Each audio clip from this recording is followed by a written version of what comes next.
Okay, we're still waiting for a board member, but we could start. All right, very well. Thank you all for coming for tonight's Wareham Zoning Board of Appeal. For tonight's agenda is Wednesday, December 27, 2023, and it's our last meeting this year. And we are at the room 320 Multi-Service Center, 48 Marion Road, Wareham, Mass. 02571. I'm gonna call the meeting to order. I make a roll call. To my far right, Mr. Troy Larson, our clerk, Mr. Jim Akabachi, my far left, Mr. Richard Semple, also present our Commissioner, Mr. Paul Turner, and we have on Zoom Town Council Attorney Richard Bowen. We'll start with the minutes of 12/23/2023. You guys read them? I did. I'm pleased to hear that we have town council on Zoom. I have reviewed the minutes. I found nothing to criticize, correct or change, other than the very last page where they asked for it to be a signature. There's no signature line, so for the record, if they want me to come in, I've signed it without a signature line. Okay, very well. Make a motion to approve as presented. We have a motion by Mr. Akabachi. Do I have a second? Second. Second by Troy. All in favor, say aye. Troy? Aye. Jim? Aye. Rich? Aye. And myself, Nazi, aye.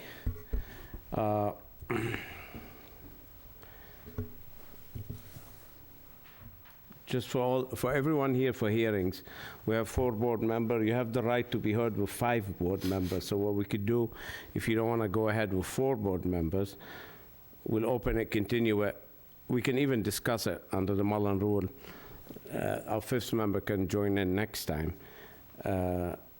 Also, if you aggrieved by any way or shape tonight's decision, you have the right to appeal it under Mass General Law, Chapter 40A, Section 17. That goes for applicant and abutters or public. Anyone want to appeal it, they have the right within 20 days of the decision stamped. That being said, I'm gonna go out of order a little bit, and we're gonna go straight to public hearing 12-23, SHM Onset Bay LLC, 18 Green Street. Okay. This is a new hearing, Yeah. 12/23. And the reason I'm doing this way, because we have town council online, and he might laugh for that, but he cost the town a lot of money, so it's our job to watch the town's budget, so we're gonna go that way first. I thought it was because he Thank was you. getting up there in age and you wanted to let him to go to bed early. That too. No, I'm only kidding. You can shake your head, The but you attorney's just in the can't. hallway. The attorney? All right, we'll call. Gentlemen, give him a call. And is it Anthony or Joe? The zoning board of appeals will hold a public hearing on December 27th, 2023 at 6:30 PM in room 320 of the Wareham Multi-Service Center, 48 Marion Road, Wareham, Massachusetts, 02571, to reconsider petition number 12-23, SMH Onset Bay LLC, FKA BOBM Inc., formerly known as BOBM Inc., care of Stephen M. Guard, Esquire, of 1165 Washington Street, Hanover, Mass., pursuant to the court's order of remand as the applicant's remand request for reconsideration for height of boat storage structure located at 18 Green Street, Wareham, Mass. This appears on Assessors Map 3, Lot 1014, and others in the MRN zoning district. All right, very well, Council, I just mentioned before you came in. Sure. We 4 board member, our 5ths can join in on the Mullen rule next time. Sure. And I mentioned if you agree with decision, you could appeal. You could appeal under 40A, Section 17. Right. Very well. That being said, But point of order, go ahead. the case is still on, in other words, the land court retained jurisdiction. So if there's an unsatisfactory decision this evening, we just ask the case to be reinstated at the land court level, and then we proceed with this appeal. Okay. Does that make sense? Does that make sense to everyone? That's how it works procedurally. Right. So, good evening, Chairman and members of the board, and Attorney Bowen. It's nice to see you from TV land, anyway. So, as the public notice read, you may recall that the board voted 401 to grant a special permit to the appellant to raise, relocate, and reconstruct certain boat racks on the west sideline of the premises at 18 Green Street, nearest the waterfront bulkhead. Such permit was granted with a finding, under the finding section, oddly enough, all boat racks are limited to the height of 33 feet. The appellant appealed only the height limitation finding. The rest of the permit is perfectly intact, and there's no appeal for that. It's only for the 33-foot height restriction. The appellant and the town agreed to have the land court judge remand the case back to the board for reconsideration of its application of section 1361 of the bylaw. The court retained jurisdiction, as I just mentioned, of this matter, so that swift reinstatement could take place if it was necessary. We're obviously hoping that that's not necessary, which is why we're here tonight. The appellant and the town agreed that this method of resolution would be the most economical way to resolve the issues at hand. Please rest assured that this appeal is not without merit, and it is done to avail the appellant of the plain meaning of section 1361 and nothing more. The controlling section applicable to our project is section 1360, alteration or extension of other structures, ours being a boat rack. Specifically, section 1361, section 1 states, a lawfully pre-existing non-conforming structure other than a single or two-family residential structure, which we are not, obviously, as a boat rack, may be altered or extended, provided that, number one, the alteration, extension, or structural change itself conforms to the current requirements of the bylaw. So that's the section of the bylaw that we're talking about tonight and on appeal. It's very simple, and it's very clear as far as what it tells us we can do in our position, which I'll get to. Section 624 of the bylaw limits the height of non-residential structures in the MAR district to 45 feet. That was basically agreed upon. The existing boat rack is 33 feet tall and has never been non-conforming as to its height. It was non-conforming as to its location to the sideline setback, which we all know the previous permit was approved to move it back 10 feet away from the sideline, so now it's 16 feet away. So that improved the structure in the sense it was making it as more non-conforming as we could. But again, that's not really for us this evening. What's before us this evening is the appeal for the 33-foot height restriction. The appellant proposes a 40-foot tall boat rack structure within the side yard setbacks, and it was proposed, and that's exactly what we're asking for now. The appeal has not changed that. The relocation, albeit dimensions which have already been proved by the subject of the appeal. The appellant firmly believes that the plain reading of section 1361, subsection 1, allows non-conforming structures other than single or two-family dwellings to be altered or extended as long as the alteration or the extension is in compliance with the current bylaw requirements. For our case, it is the height is being increased by 7 feet to 40 feet, which is well within the 45-foot limit per the bylaw for structures of this type. As part of the appeal, I noted some non-substantive clerical errors in the decision, namely some section numbering, identifying the correct engineering company, and rewording the cover letter so that it matches 40A section 17 with respect to an appellant's right when a permit is issued to the appellant and we appeal one piece. I've gone over those with Ken. It's just housekeeping things, but I included them so that if the board sees fit to grant the amendment to a decision that I'm requesting this evening, we can clean up the other things, numberings and things like that, to make the decision correct. We ask that the board amend its decision by deleting the 33-foot height limitation and authorize the town planner to make the clerical corrections that I've identified. Now, as a I know that this was a controversial project before. We went to great lengths to allow everyone an opportunity to speak. Myself and professionally and on behalf of my client, we appreciate everyone's time and effort that they put in. But as a quasi-judicial board, the Zoning Board of Appeals is charged with applying the bylaw, like a judge, applying the law to the facts of the application without bias, personal interest, and without emotion. So that's what you have to do. So whether you like the project or not, or whether you think it's too tall or not too tall, if the language of the bylaw allows the applicant to build such a structure, in this case 40 feet, which is 5 foot under what's allowed, then as a board member, you have to say, yes, that's allowed. Because your job is to apply the bylaw to our facts, not to make up new ones or to make up new bylaws without the town approving them. So that having been said, we are hopeful that this will all end this evening and the board sees fit to reconsider the interpretation of 1361, Section 1. All right, well, thank you for the brief. No hard feeling, we don't need directions, whether we approve or not. We're capable people, so course. that's up to us to decide. So we're gonna, before we say anything, town council is here, let's listen to town council, and we go from there. Council, Mr. Mr. Chairman, members of the board, Happy New Year. Happy New Year and, to you. Happy holiday seasons. The issue here is one of addressing the nonconformity, and the nonconformity had to do with the side setback.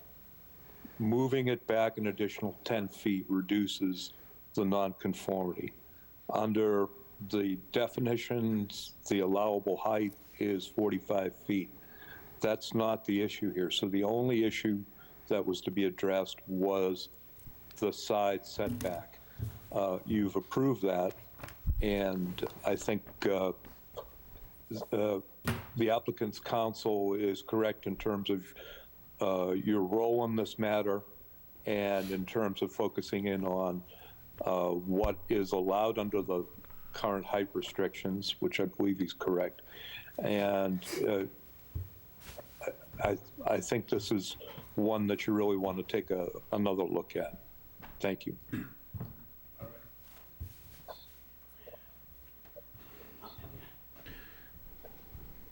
You get his blood boiling, he's gonna take his sweater off. All right, thank you, Councilor. Hot topic. Board member, you heard the councilor, so that's his directions. What do you think? I agree. Jim? My position was alternate to the decision before, so my position hasn't changed. 45 feet is 45 feet. The only reason, if I recall, the only reason anything less than 45 feet may have gotten, or become part of the decision was that at one point during the discussion, the applicant uttered, offered, stated, I don't know, whatever words you want to choose, we'll keep it down in the summertime and only go to the top level in the wintertime. So I don't know if that was just patronizing comments, if it was a genuine offer, but I believe that's possibly how we came to the point where there was a 33-foot restriction. I'm just throwing that in there for conversation. I pass. Richard? Nothing at this time. I personally, I agree with Attorney Bowen as well. Before we go forward on public, who would like to speak in favor first? Nobody. Against this project? Well, one at a time, whoever like to come first. Well, I just wanted to speak. You gotta just come forward. State your name and address, please. Name and address. Yeah, my name is Frank Pacholi, 1 Maple Ave. Okay. The only thing I want to say is, there's a lot of neighbors that wrote in, due to a holiday weekend, a week, a lot of them were traveling. They were trying to talk, they sent in all kinds of emails to you guys. Have you received those? And if so, could you read them to the public so it's on, everybody can read what they wrote? I didn't get any emails. I will. Mr. Chairman? She download them? Yes, Sonia posted them on the website, Okay. on your website. We'll get to them. So why don't you I state just would like to that? ask for that, because they're not here to speak upon themselves, and just so that the audience and everyone else can hear what they have to say. Okay. Thank you. Mr. Chairman? Yes. Certainly, one thing you could do would be to make a motion to take administrative notice of the comments that have been offered by letter and by email so that they're properly incorporated in the record. And if one of you just wanted to say so moved and then second it and then vote on that, they're all considered part of the record. So moved. Second. Second by Rich. All in favor, say aye. Troy? Aye. Jim? Aye. Myself? Aye. Nazir? Rich? Aye. Okay, so they take it into record.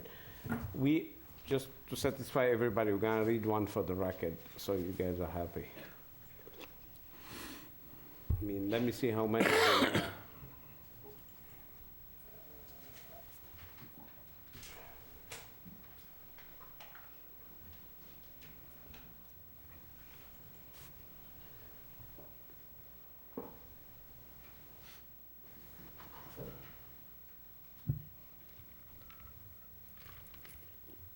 That lady can write.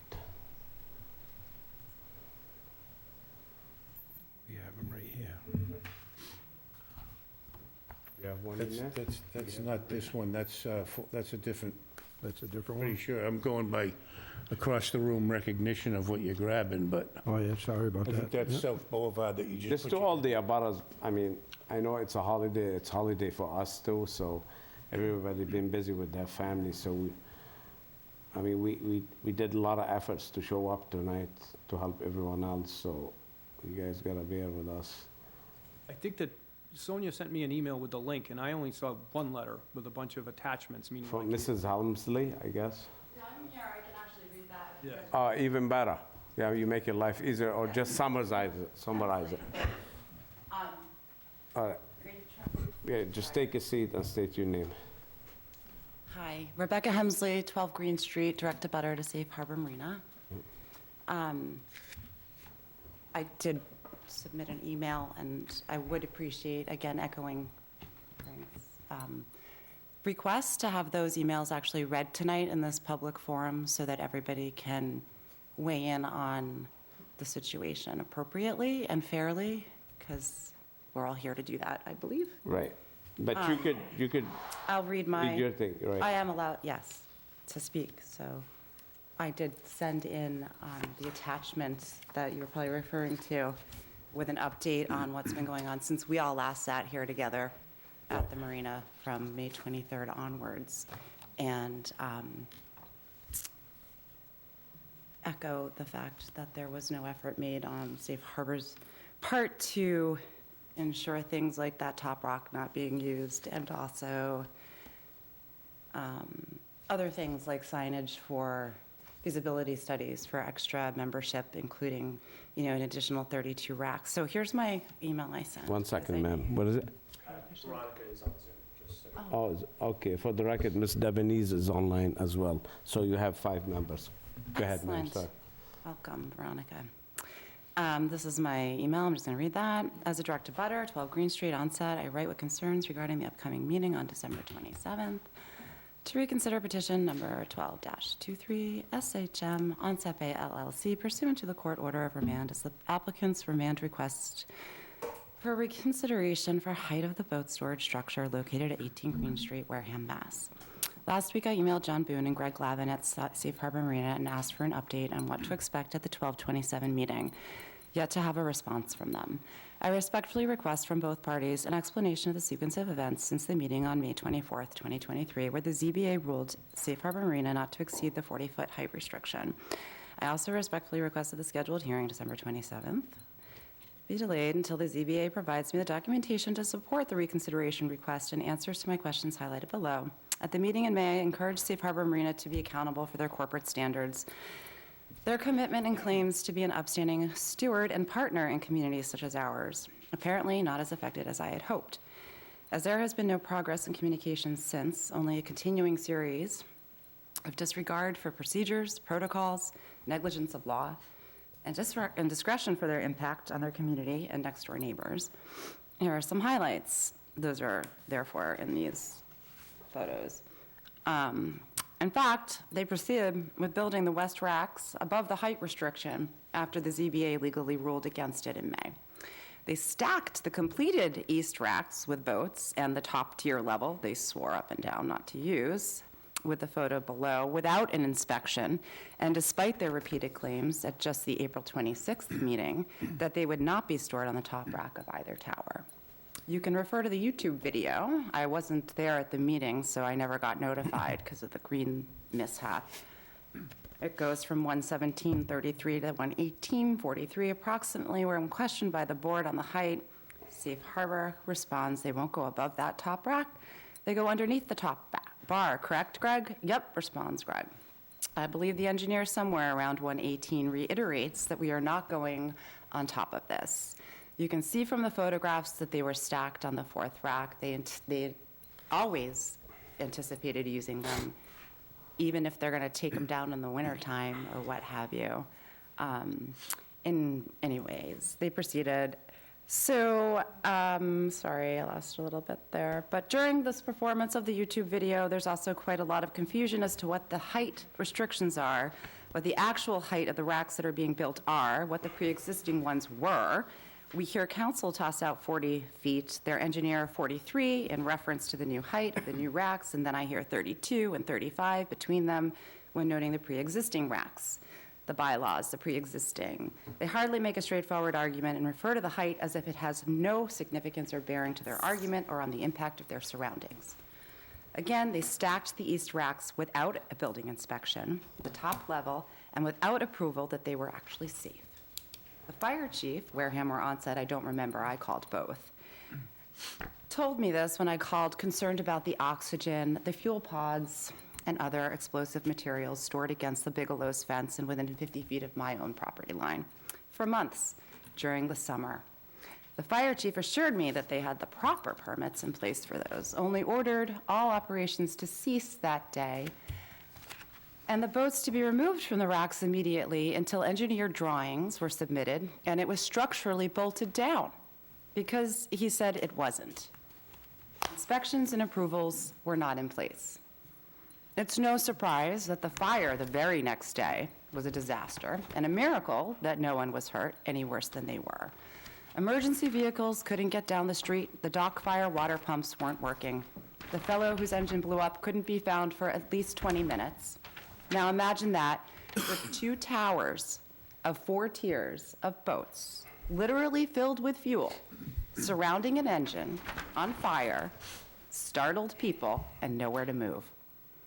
We are nestled in a tiny footprint, susceptible to tides like the other day when those fuel tanks got submerged after y'all did that bulkhead. Yeah, are you talking to us or are you talking to them? I'm so sorry, you're right. I apologize. Thank you. I do apologize. Okay, we're nestled in a tiny footprint, susceptible to tides, microbursts, boaters' errors, all kinds of exciting things that need to be taken into consideration when making such a gargantuan reconstruction of a marina. Whatever measures they are attempting have proven not safe within 50 feet of their property line. A feasibility study needs to be done and should have been done before they even started to shore up the seawall. The buzz seems to be that Safe Harbor can do what they would like on their property, but within the bylaws, laws, etc., that even on the Wareham website are antiquated. The mission of the ZBA says are antiquated, and we all need to try and figure this out for ourselves, really. That's your mission, I think, if I understood that correctly. The buzz seems to be, no one sitting at this table seems to understand or able to explain, yes, that's the mission of the ZBA, and the Safe Harbor Marina continues to do whatever they like every day, as we can see here. Please, can the zoning board answer, what are the recorded heights of the original pre-existing racks? What is the recorded height of the newly built east rack? What is the actual height of the newly built east rack? What is the recorded height of the proposed west rack? What is the actual height of the under construction west rack? What is the actual setback of the property line in question at the west rack site? What is the actual distance that they have begun construction of the west racks? Why did they begin construction of the west racks without the approvals? Someone will actually have to go to the marina and measure the heights with their new lift equipment to verify this if they have not already done so. Provide a copy of the timeline for the original variance permit permission to build, excavate the footings for both east and west racks, premature to having approval to erect them. Provide a copy of the original variance permit permission to excavate, build the new seawall that took 10 years off of my life excavating. Show that proper protocol was followed here and that the town and the abutters were notified of Safe Harbor Marina's intentions to reconstruct the new racks, east and west at a height exceeding the legal restriction when they were presumably applied to excavate for the footings. I believe that was in October of 2022. Again, I didn't get the green card because I wasn't on the town's list as a direct abutter to be notified of such hearings. Please also provide the certified mail green cards for Rebecca Hemsley, 12 Green Street, that I never received or signed, notifying me of the hearing where this was approved. Please provide all copies of certified signed green cards you have for Rebecca Hemsley since 2016. That the town was aware and abutters notified that during the reconstruction of the seawall, they were also excavating in order to pour the footings. Furthermore, Safe Harbor has made no effort that I know of to improve signage in the neighborhood, encourage a slow approach by its swelling membership of clients, safety, simple changes that invasive lighting are making, that were all brought to their attention, and a feasibility and impact study on the small imprint that we all are living in. Who's responsible for following up on outstanding ongoing issues and finding the accountability? All I have as a voting citizen of Wareham are town employees and representatives skirting me to the next department or the next person that reportedly no longer work there, or rumors that Safe Harbor Marina has won an appeal in Massachusetts Land Court when I went to inquire with Sonia. No one seems to really know anything, so as a concerned party, I would be most appreciative if the facts could be provided in order to be prepared and as thoughtful as possible moving forward. We all already have come to the table to discuss this. If we have to do so again, please, let's all be prepared. I've included the visuals since we've last met in May, and a gentle reminder, your mission to us as elected members and employees of the town planning and community development. Look, I just want to be able to turn to my neighbor and say, good job. I mean it. And I want to turn to you guys and say the same thing. I mean it. And I can't do that right now, and that sucks. So it's pretty simple. We're not all going to necessarily get what we want, but let's try and come to the table so that we can deserve. All right, very well. Thank you for your comment, but Thank you. I really would like the emails to be recorded and read out loud if at all we just possible. voted that we incorporate it in that hearing. I know you're concerned about a lot of things, but there's only one thing before us, and that's the only thing we're gonna discuss. And there are probably other violations there, but that's not what before us. To go in the height of the racks, I'm gonna pass to the commissioner. He went through it, and he'll tell you exactly how that works, why the boat are higher than the rack and all that. Commissioner, can you fill us in, please?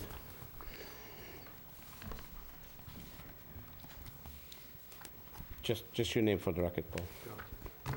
Paul Turner, Building Commissioner. The east side racks were built by right. There was no setback issues, no height issues. The west side racks are permitted. The permit called out for row number 3 to be at the 40-foot height, and the other 1, 2, 3 sections to be built at the 33-foot height as per the ZBA decision. So that, the west side is fully permitted, inspected. I have an as-built and a final inspection done on it. Okay, and regarding the heights, can you explain to them the 45 feet height regulation of the structure? It's allowed by right in the Marine Okay. District. All right, so the height of, what the commissioner trying to say, the height of the racks can be up to 45 Up to feet. 45, correct. These are 40 feet tall. Right, and when the boat goes to 50 or 52, it doesn't matter. Just like a commercial building, as the commissioner explained it to me earlier, Sure. and you put a HVAC, a unit. rooftop on it, it's above the height. So it doesn't count because it's not a fixture, the boat, you could move it. So you can't take it into consideration as a structure. So this is where we are. Troy, what do you think of that? I'm just going by what we have to go by. They're well within the right to do what they're doing, and if Paul's saying the heights are the proper height that we asked for, I Okay, don't know what else to say. all right, Jimmy.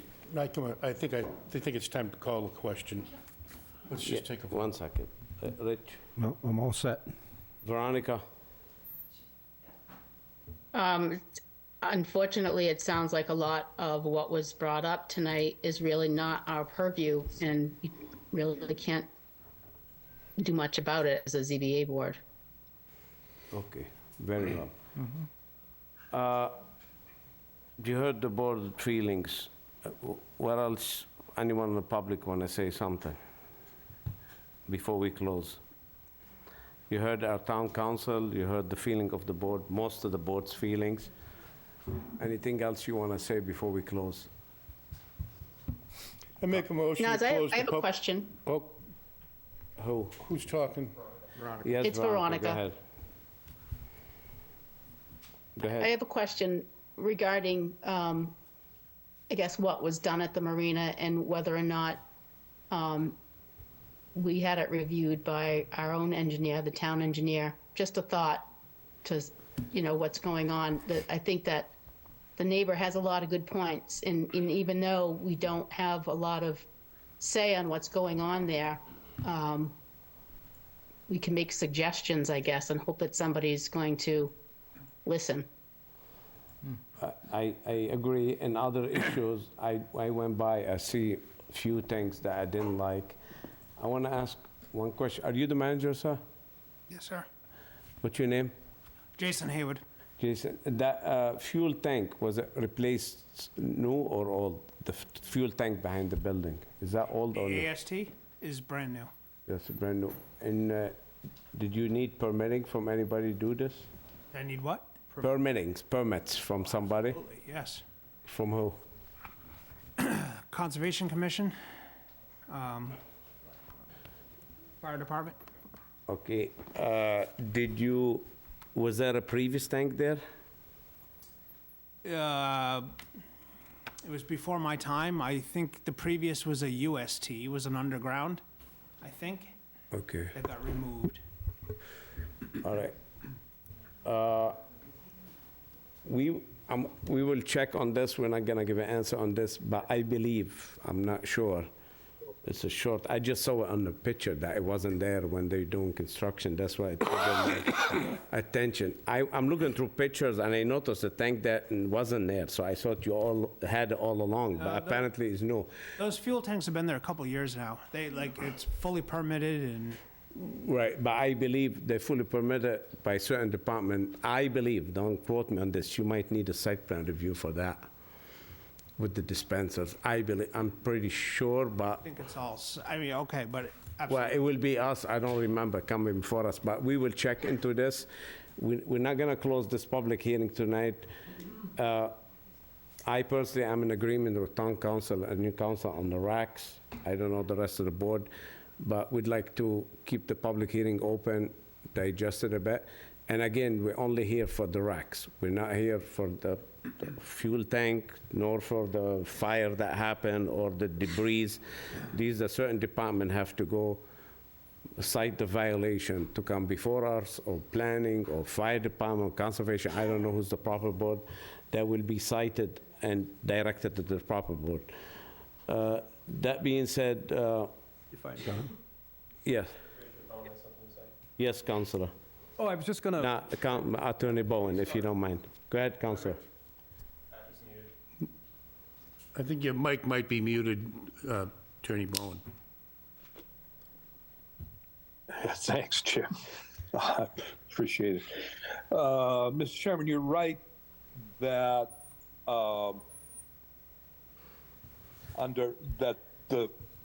what's in front of you are the racks, and not questions about the signage, about the tanks, and so forth. Now, as far as the tanks go, that's chapter 148, section 13, I believe.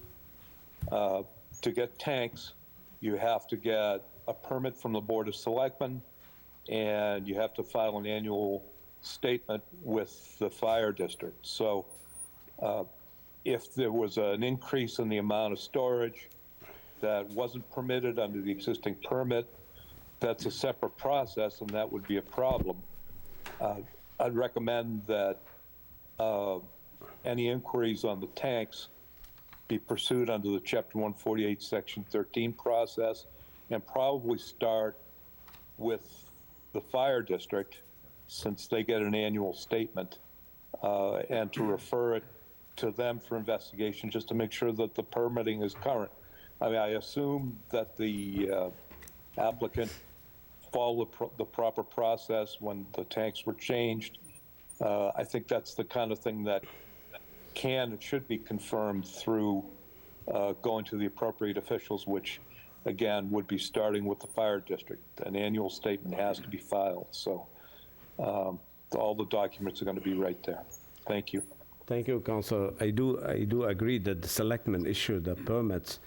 However, you can just go place 20,000 gallon tanks without a site plan. Somebody says it's feasible, whether planning or zoning. Otherwise, gas stations that wouldn't be coming before us, they would just go place gas tanks everywhere. I know that the granting authority for the license to sell fuel, the selectmen. But I believe, I mean, don't quote me on this, I didn't have time to go over the bylaw too much. I believe it needs a site plan, but that's a separate issue. We'll deal with that later. I think that we're not staying between the lines here. We're getting off course. I respectfully understand your position. What's before us is the RECs. If there's a problem with fuel tanks, I think the appropriate steps would be for there to be a notice of violation or a complaint. It can't be piggybacked on this. This Right. is. I agree. I agree. We're talking about the RECs. We just On that chit-chat. vein, I see absolutely no merit in continuing or postponing. I think that if the board makes a vote in favor of the marina, then the neighbors have the opportunity to appeal that decision and take it to court. If the board makes a decision and supports the neighbors, then the marina has the opportunity to appeal that decision and take it to court. But for us to continue serves nobody any good. I think it's important for us to move this motion this evening, close the public portion of the hearing. The board needs to make a decision. If people are aggrieved by our decision, there's methods by which to remedy our decision. I agree. I agree to this. That being said, Councilor, if the board wish to close, I don't know if I'll hear a motion. You good? I'm good, thank you. I make a motion to close the public portion of this hearing. I have a motion to close public hearing. Nazir, I've got a Ma'am. question for you before that motion is made, please. Yes. I didn't hear what was said by Attorney Bowen, so I am going to probably not be voting on this. I understand because you weren't here from beginning. Yep. Okay, very well.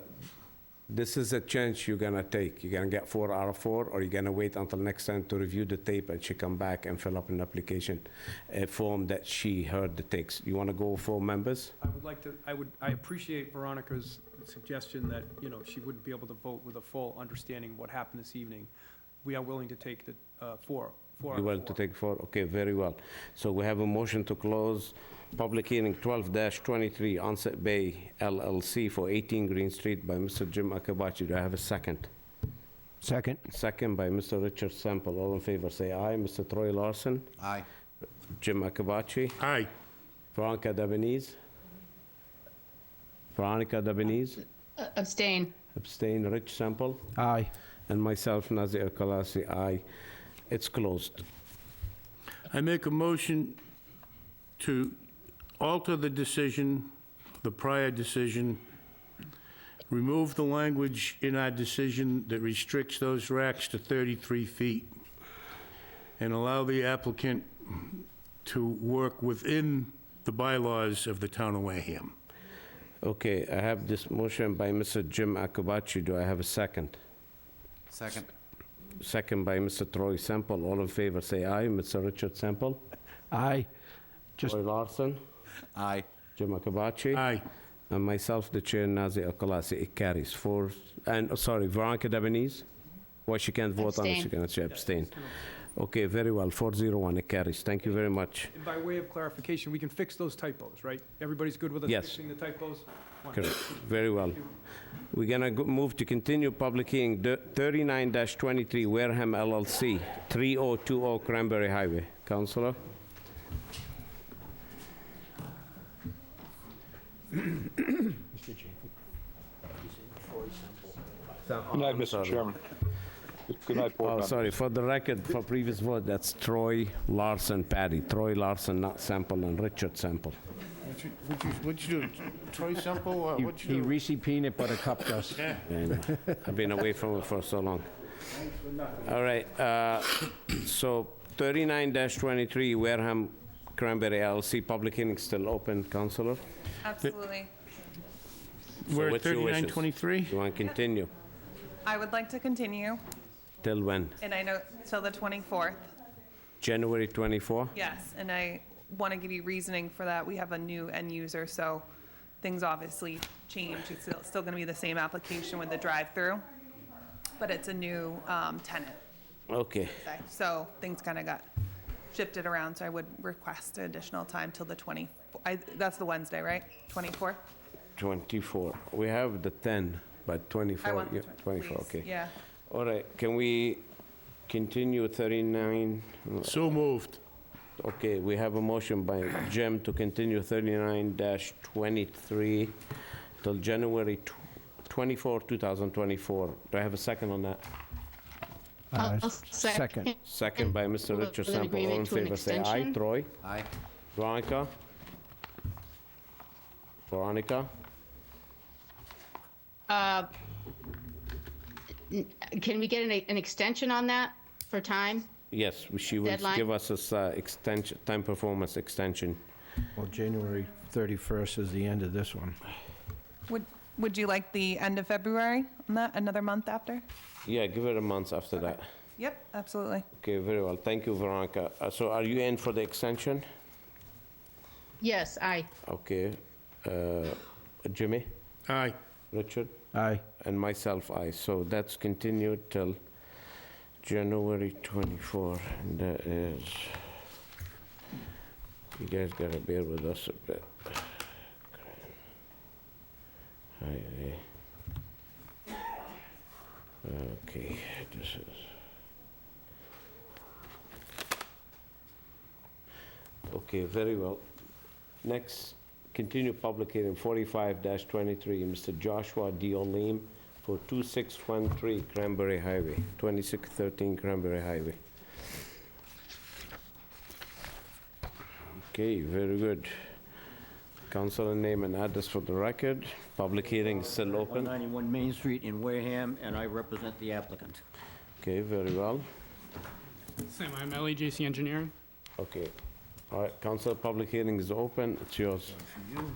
I think there's another one underneath here. I don't know, maybe this is the same thing, just bigger. Is a site plan.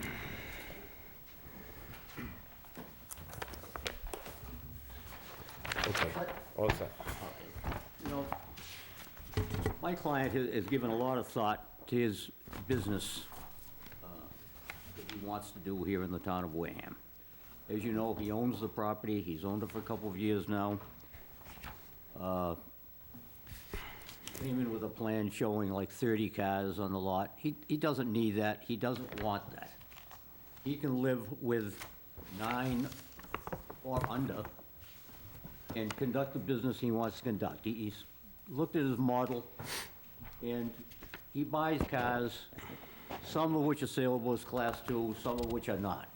The ones that are not, he's happy to get rid of without ever coming into the town of Wareham. He's able to process those cars out of town. This town will never see them. And that's the way he's been doing business since he's not been able to do business because he's lacking permits at this point in time. He wants to be a good neighbor. He's had some go-around with Mr. Conti. We'd like to stop that. We don't want to throw stones at Mr. Conti, and we don't want Mr. Conti throwing stones at him.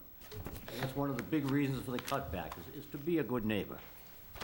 I would be more than happy to let Sam tell you about the new plans, which are before you. I delivered those to Sonia last week, so you'll have them in time at least for Christmas to take a look at them. You had a chance.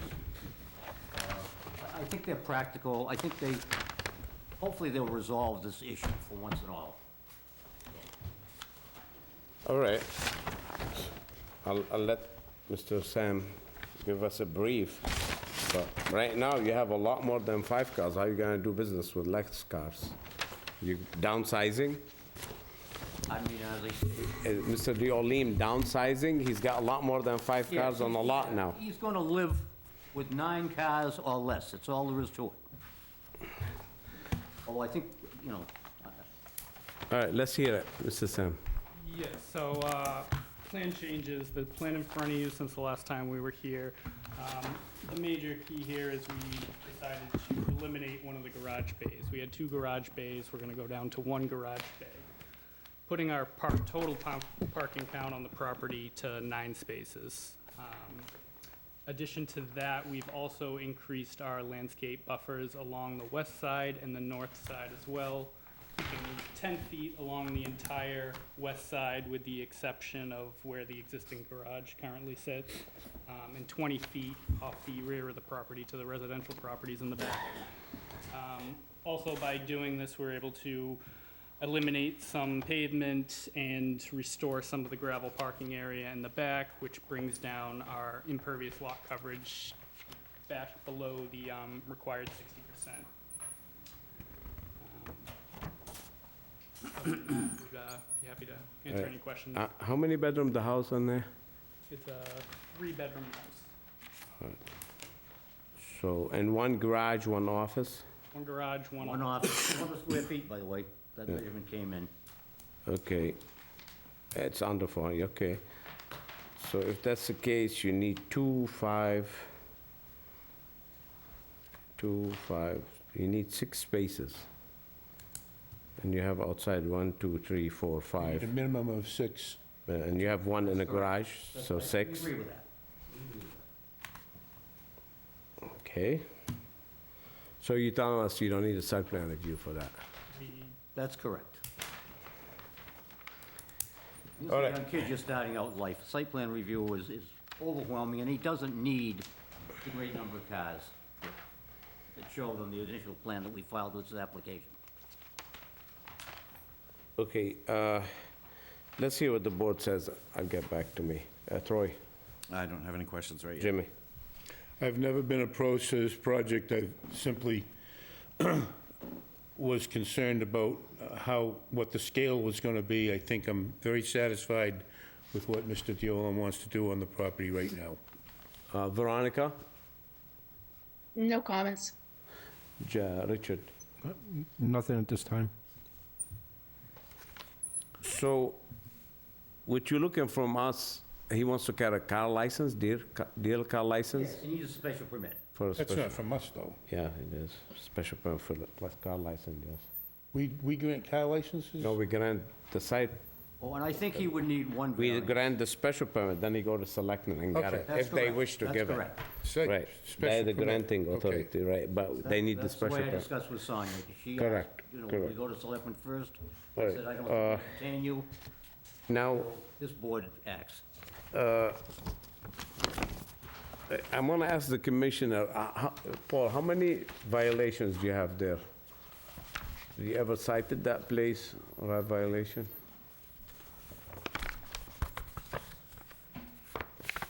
No, most of the citations, or all the citations, are next door at the father's property. Which is 2620, Correct, the house to the right. to the right. And that's a separate lot. That's totally separate, totally separate.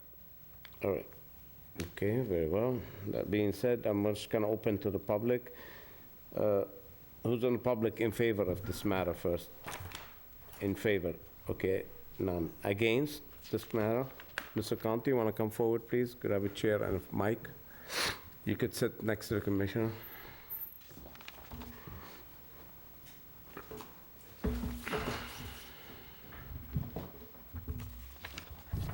Christopher Conti, 2614 and 2616 Cranberry Highway, direct abutter. 300 feet, 350 feet on, I think, the west side of my property. So I haven't seen the new site plan. It was never posted online, so I haven't seen what they really plan to do over there now.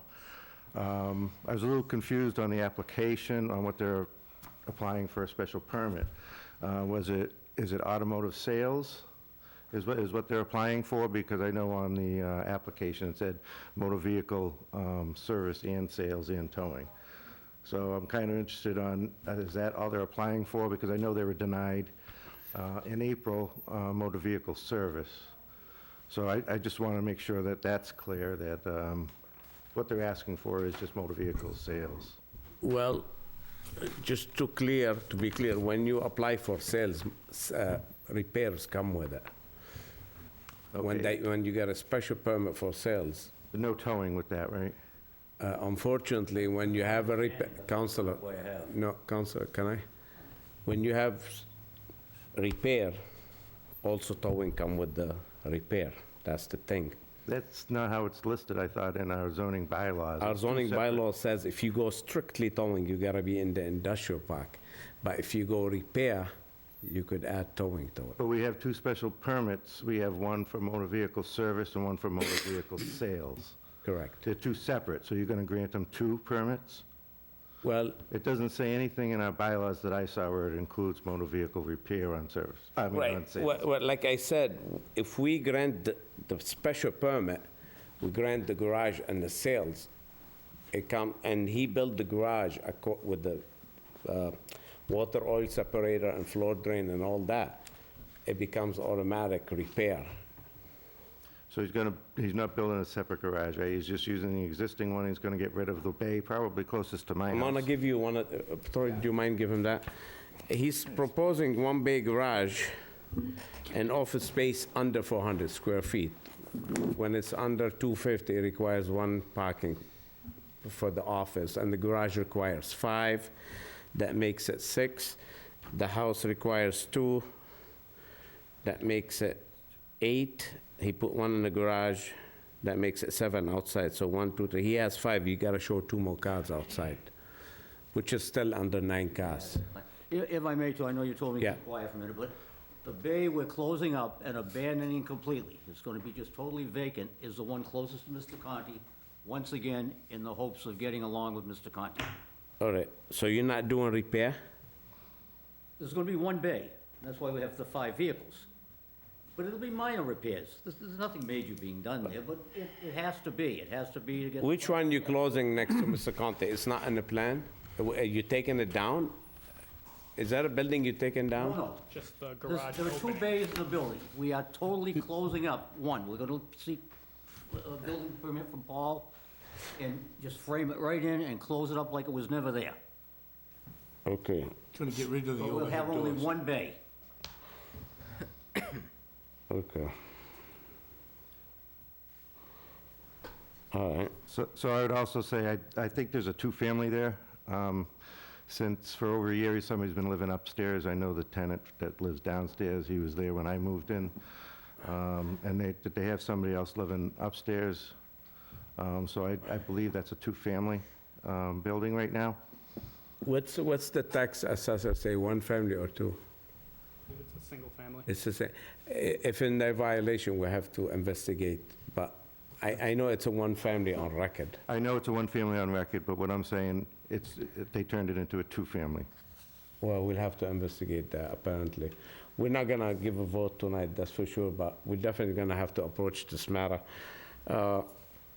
Okay, so 1 bay is 5 cars, office 6, 7, 8, minus 1 in the garage, 7. So you have to show, like I said, 2 more cars outside on the plan. You're still under that. Commissioner, do you have a comment on that?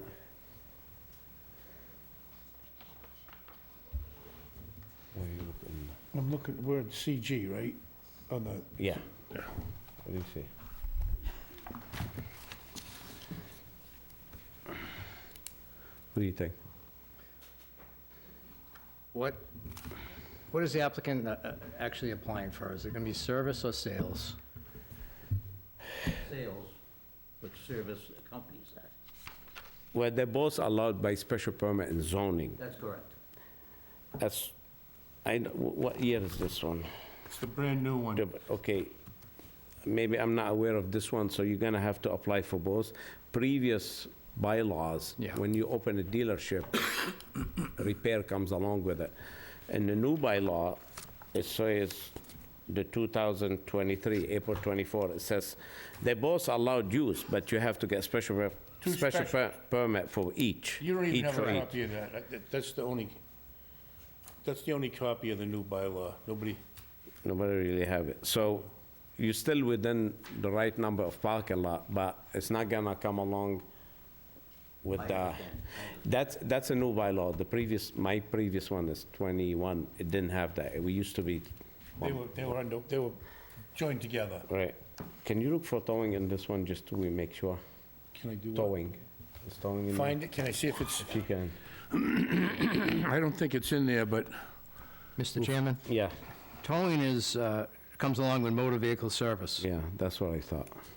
it's not a separate category. No, it isn't, Unless you I didn't go think it by was, but- itself. by itself. If you go by itself, you need to be industrial park, but if you have repair, it goes with it, That's why we need this. right? So, So you Yes. you need both. Go ahead, Mr. so they were He denied, does, I gotta think that one over, but I'm pretty sure he does. We're not gonna vote discussed that tonight. previously over the past couple of Yes, so they were denied motor vehicle service on April 12, 2003. Mass Laws, Chapter 40A, Section 16 says they cannot come back for 2 years. in what year? This year, April 12, 23, they were denied by this board. That's true. However, if you make a major changes to application, you can, or a different owner, or a major changes. You don't come back for the same exact permit. So you don't apply the same way they applied before, which is completely was different. They haven't really changed their use or anything, they're coming back for the No, same the amount thing, of cars- just redecorated. Right, and the amount of cars completely different. They had 25 cars before, or something like that. Something like 30, yes. Not on the last petition, they didn't. They Okay, never produced again, the site okay. plan review. But that's what we're gonna do. That's why we're not gonna vote tonight. We'll research this. If it's the same application, which I strongly believe it's not, it was completely different, you're right, they have to wait 2 years. If it's different, which I think it is, we will have to carry on. And we will have to see how we're gonna tighten this up. When we voted, did we vote with or without prejudice? No, with prejudice. I remember that, but I Okay. think it was completely different. Okay. All right, go ahead. And I guess the variances, I'm not sure, I guess I haven't looked at this to see what variances they need right now. The way it stands, they don't need any. Well, I The think way, we might need one on the landscaping on the side where the father's property is. and with the, Everything else I think meets the bylaw. all right. On the father's side, we're asking to be able to leave that open.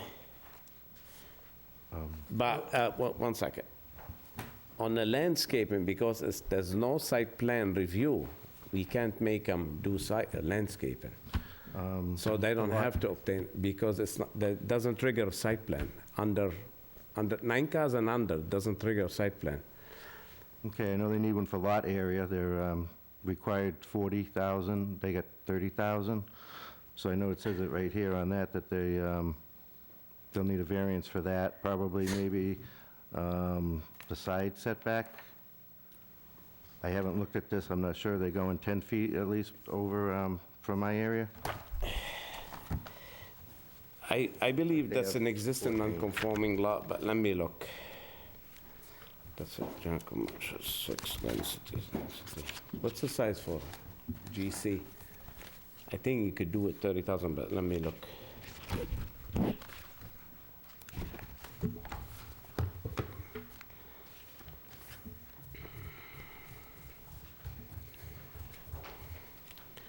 Non-residential use 15 feet. And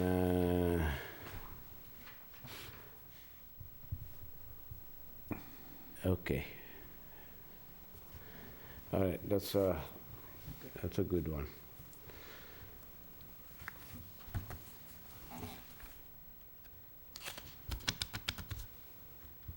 Are you looking for the buffer between business to business or commercial to commercial? Yeah,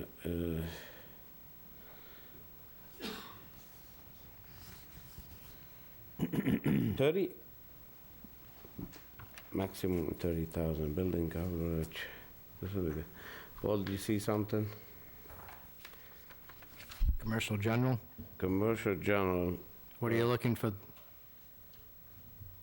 non-residential on sewer, it could be 20,000 square feet. On septic, 40,000. Okay, you need 40,000, right? Right. Is this a grandfather lot, existing non-conforming? It's a grandfather? They never owned it in common ownership? Never. Since 1969. It's been in separate, so these has been separate lots since the 50s. I did the title myself on this lot, which is unusual for me to do, and that's what I found to be the case. Council, move this mic in front of you. Oh, I'm sorry. It's my plans here. Yes, I believe this to be a grandfathered lot. We have to check on that, because all the non-residential use requires 40,000. And then distance from residential, 40 feet. Impervious 65, height 42, you have all that. Setback of 15 feet. 15 feet, business to business. Well, you have a you have a business, okay. Storage business. All right, yeah, 15 to not, the residential is 40. And on the back, we have the, well, it's 40, we're showing 20. I thought it was 20, but if it's 40, we can move that. We've got to make a couple of planned fixes anyway, so we can certainly do 40 up there. I'd have to check the bylaw, but. 20? I'm checking, it looks like it's 20, Nazzy. Whatever you guys want, that's an easy thing on the back end there.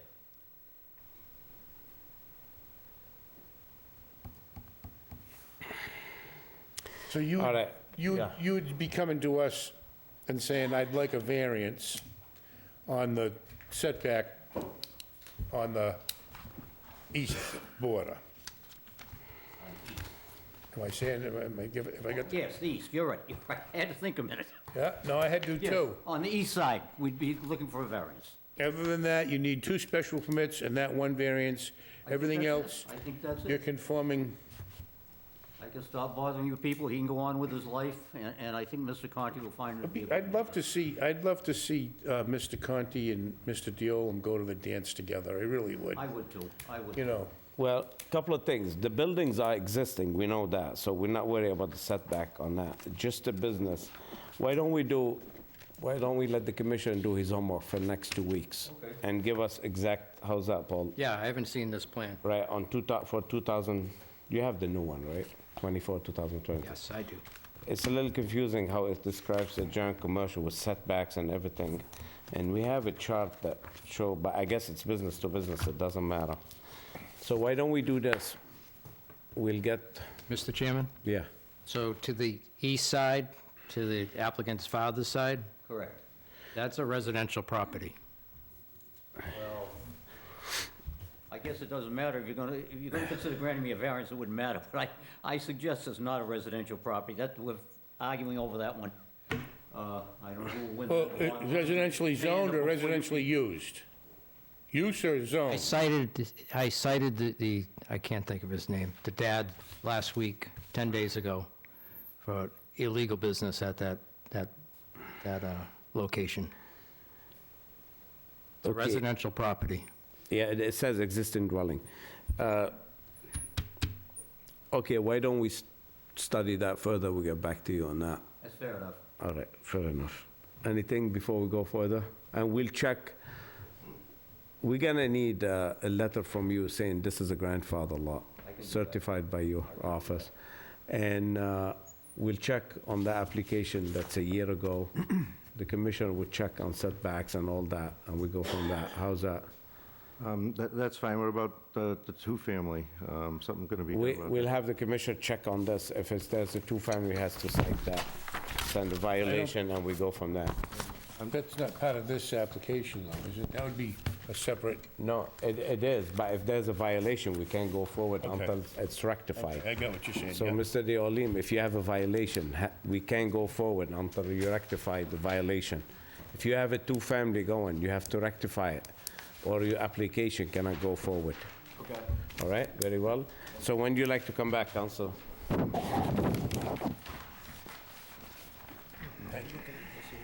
What's the next day, Council? I don't know what he's Before we looking get at. done, General will you be ready commercial. in 2 weeks? It's strip commercial. January 10? Oh, I thought he was saying Fine with CJ. me if... I know. 10? I'm pretty sure it's strip. Well, I wanna do the pressure on you. The assessors maps, I'll say we're commercial general. The zoning map says that we're commercial strip. That's what I thought. I A don't know lot of the which is field right. cards are wrong. A lot of the field cards are incorrect. So Well, we're gonna go by My 2007. question was that would be frontage, are we And- handling the frontage also, if that's the case? If it's commercial general? If it's a grandfather lot, it is what it is, Yeah. even if it's 50 So he's feet. got to bring that, right? You're going to bring that, And it depends Yeah, on which zoning map I'll you're give a looking letter at, to that too. effect. I did the title on that. I expect I maybe 30 years ago did the title on the father's lot. All right.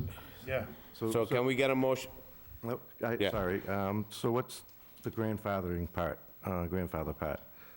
If it's a grandfather lot, that's mean they could put a dealer license on it.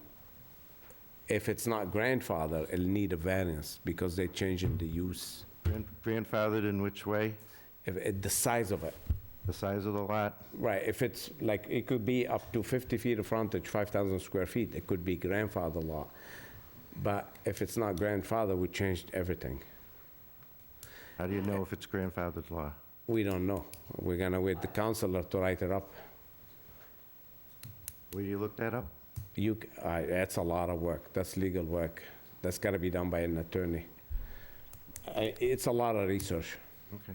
you know? I mean, if you're good at researching title, you could figure it out. You gotta have the list when the zoning change, if they ever been held in common ownership, all that stuff.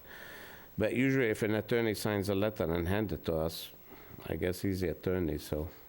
And I'd like to say one more thing. I mean, I'd like to work with the guy. I don't want to prevent him from opening a business, and, but the scrap cars, the junk cars, that requires Class 3 license, and that's definitely not allowed on that property, so. There won't be anything, there won't be. These Counselor, changes, let's keep it up. I know I I've been talking understand, to Mr. Conti, but I can't talk about Mr., it. the commissioner said it's a next door lot, it's not on his lot. No. No. What I said is I cited the lot to the east, the okay. father's. I could cite the applicant's lot. I could have done it for the past year and a half, but he's been trying to get through this process, so I've been working with him. Okay. Now, just keep in mind, if that board go ahead and grant you this permit, we can easily take it away if you violate. Do you understand? I mean, very easy, he just. My mother told me that. She said, I brought you in and I can take you out just as easy. No, this one is not that hard. Mr. Chairman, Yes, could that be a condition of the, of course it can, yeah, on a special permit, or yes. could that work be done prior to that meeting? That would be conditioned. No. Sorry, I'm going to speak to the chairman. The When we grant the junk special cars permit, in the back, could they be removed before the they next have meeting? to. The junk cars has to be removed, the two-family issue has to be rectified. Right. Or next hearing, we will not hear it. Okay, we have a motion to continue until January 10. Can we have a motion? So moved. We have a Can I motion make a by. comment about the I'm sorry, Veronica. deadline? Go ahead, sorry, Veronica. There's no decision deadline noted, so I'd like to have it extended. I imagine it's going to be coming up. Okay, well, thank you for saying this. You're the one who keeps the eye open. I guess we're overseeing that. Which one is this one? 4523. Thank you, Mr. Conti. Thank you. Thank you, Mr. Conte. And for the record, thank Okay, you Richard. to both I said Mr. Conti and to Mr. Diolo for 4523, and it just says special permit and variance with no demonstrating their dates. willingness to work. All right, There hasn't been any dates, so Yeah, you want well, we need to either give them a date, or is there some math to be done to have the date? you're gonna 90 give us days, right? timeline extension. Okay. All right, that sounds. All right, why don't you give a timeline extension till the end, end of February, to be That's fine. safe, I have no okay? problem with that. So for the record, Councillor Perry agrees to give an extension for deadline till the end of February, okay? February 29. 29th? Yeah, until the February 29. Is this leap year? Who? What'd you say? She asked if this was leap year. No, it's not, it's 29, yeah. Unless this is fake, but I don't think it is. All right, anyway, so we have a, we have a motion to continue by Jim, you said? Yes. And do I have a second to continue? Second. Second by We're coming Rich. back on what date? January 10.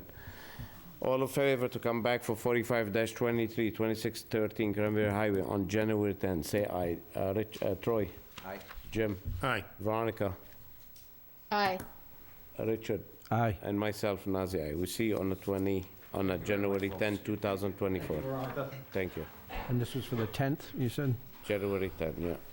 Just way too many hearings tonight. It's not written on the agenda here, but I'm Crazy. 99% sure Singular Wireless wants to continue. Yeah, they continue until the 10th. I think that's what it was. Is 47-23 Singular Wireless here? Sinking chairs.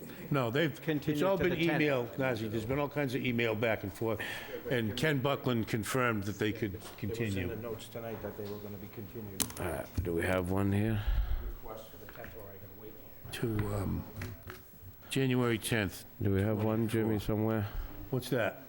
Folks, you gotta bear with us, we have way too many hearings. We try to get you as here What as are you fast looking as for? possible. The letter from the wireless. It's all done, it's all electronic. It's on an email. It's all on the computer. All right. Ken Buckland gave him, confirmed as his last email to us this So afternoon. till when? The 10th. Was it the 10th or the 27th? I thought it was the 10th. The 10th, okay. 10. Oh, 10. Ken is there. Okay, thank you, Ken. Thank you, Ken. All right, on 47-23, New Singular Wireless, 25 Brown Street. Is anyone here for that matter? Okay, no one here. Can we get a motion to continue till the So 10th? moved. So I have a motion by Jim. Do I have a second? Second. Second by Troy. All in favor, say aye. Troy? Aye. Jim? Aye. Veronica? Aye. Rich? Aye. Myself, Nazir, aye. So that's continued till the 10. And then the very next one, 4923, is also looking to continue. There, when are Let me they get my- continued to? One second, let me take my... That notes one may be looking for more time, though. I think that's, here. Oh, Counselor. They said- You have my letter. Is Wait, there oh, anything no, more? January 10th, yep. January 10th, please. All right. Do you want to discuss it quick, or no? Just continue? The letter says we're speaking to the abutters new council. Or you're reaching out to them? Yep, all set. I don't have the letter, but I want to believe you on it. Okay, so you want to continue till The 10th, the please. 10th? Okay, on 49-23, Kelsey McKenna and Jonathan Delmeyer, 504 Main Street. Do we have a motion? Continue to January 10. so moved. So first by Jim, second by Rich. All in favor, say aye. Troy? Aye. Veronica? Aye. Jim? Aye. Richard? Aye. Myself, Nazir, aye. That's continued to the 10. And that is, the deadline's not till the February 23rd, so just so Ms. Devenese hears that. Okay. So no need to extend that deadline. All right. You gotta bear with me, there's a lot of stuff here. Thank you, Jillian. I did see that.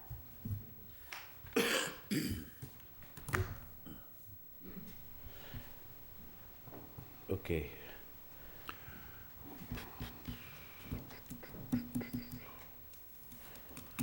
You guys want to discuss the rules and regulation or table it? Let's I'd table. like to table, to put it to the end. All right, we table that. All Let's right, let's get go these- to public hearing, 51-23, Karen Demichal. That's appeal on violation from the Commissioner 43 South Boulevard. And let me take some notes here. Give I us do a have to read it in. I'm lost fast here.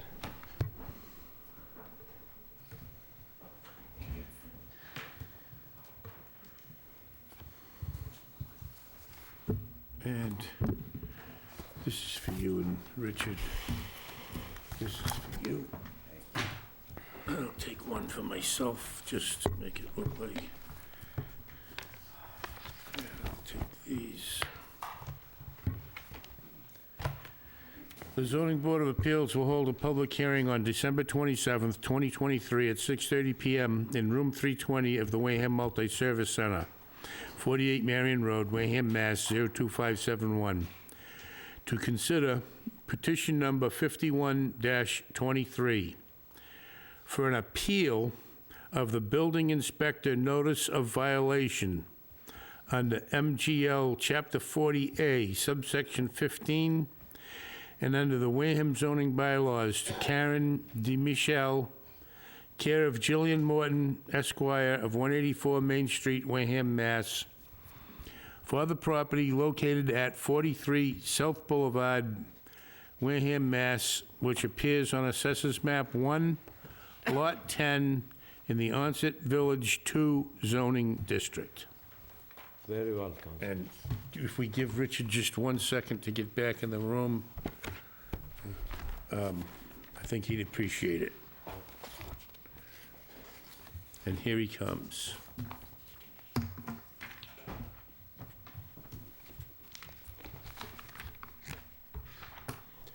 It's read in, Richard. We're going to turn it over to the wisdom of the presenter. All right, Counsel, go ahead. Attorney Jillian Morton, 184 Main Street. I'm here representing Ms. Karen DeMichelle and Mr. Peter Russell. They are the owners of 43 South Boulevard, and Ms. DeMichelle, her family has owned this property for over 60 years.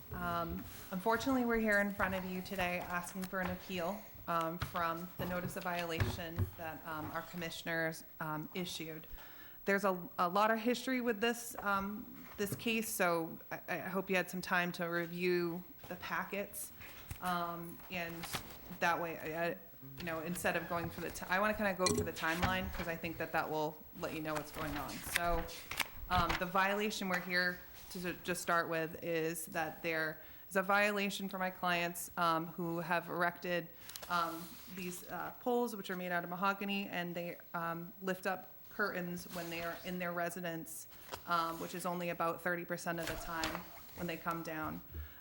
So it's a violation. If you look on the commissioner's letter, that's Exhibit B in my packet, you can see asking, it's a violation of Section 628, existing small lots, and it's in regards to the unpermitted structure. So, but the history of this property actually goes, and the abutter goes back 2020, 2021. This board did approve the abutter a special permit variance to change their actual structure. They had a smaller cottage, and they ended up lifting it up and has a deck that directly looks down upon my client's backyard. Unfortunately, that has created a lot of conflict within the packets. You can see that there are current court cases. There's a court case going on, civil as well as criminal. So my clients were asking the board to accept, to allow us to keep this, the poles and the curtains up when my clients are there, for their own safety and privacy. Within the packets, what had happened is the abutters council had sent a request for notice of violation to Mr. Turner, which he responded to, but my clients, through other counsel, their litigation counsel, sent another letter. It kind of got shuffled in the mail, so they both had reasons why they need to keep it up. So the violation letter came out 2 days before my client's litigation letter, attorney's letter went out. So this nature is, again, you rightfully approved something that came before you, but now we're dealing with the fact that we're in onset and we're really tight next to one another there, right? So if there's any conflict, it can be exacerbated. And as far as a violation, I really truly believe that the harm here is worth, if you do uphold this notice of violation to my clients, having to remove it versus the harm that these abutters are having by the curtains being up and lifted. You can see pictures as well. What I did is I submitted not only his violation letter, but the 2 letters from their counsel. So that's exhibit, just so you could have all the information, Exhibit D, right, so a request for zoning by law enforcement. It's by Attorney Fleming. And then it has pictures of what the curtains look like. And then my client's litigation counsel as well. So that's Exhibit E, and our response to this request. So, pleading with the commissioner not to issue a notice of violation. Attorney Daniel Walsh represents them in the litigation matters currently in Superior Court. In his letter to the commissioner, he included exhibits, including an affidavit from one of my clients, Mr. Peter Russell, which I just want to draw your attention to. I do not want to say any of this language publicly, so I would just like you to follow along with me in your packets if everyone has it. So if you go to, again, exhibit, like the yellow page, Exhibit E, you'll see it's Attorney Daniel Walsh's, right? And then he has an Exhibit A, which is the docket. No, it's a lot of info. So that's the docket. His Exhibit B, it looks like a heading like this, with the court case. Okay.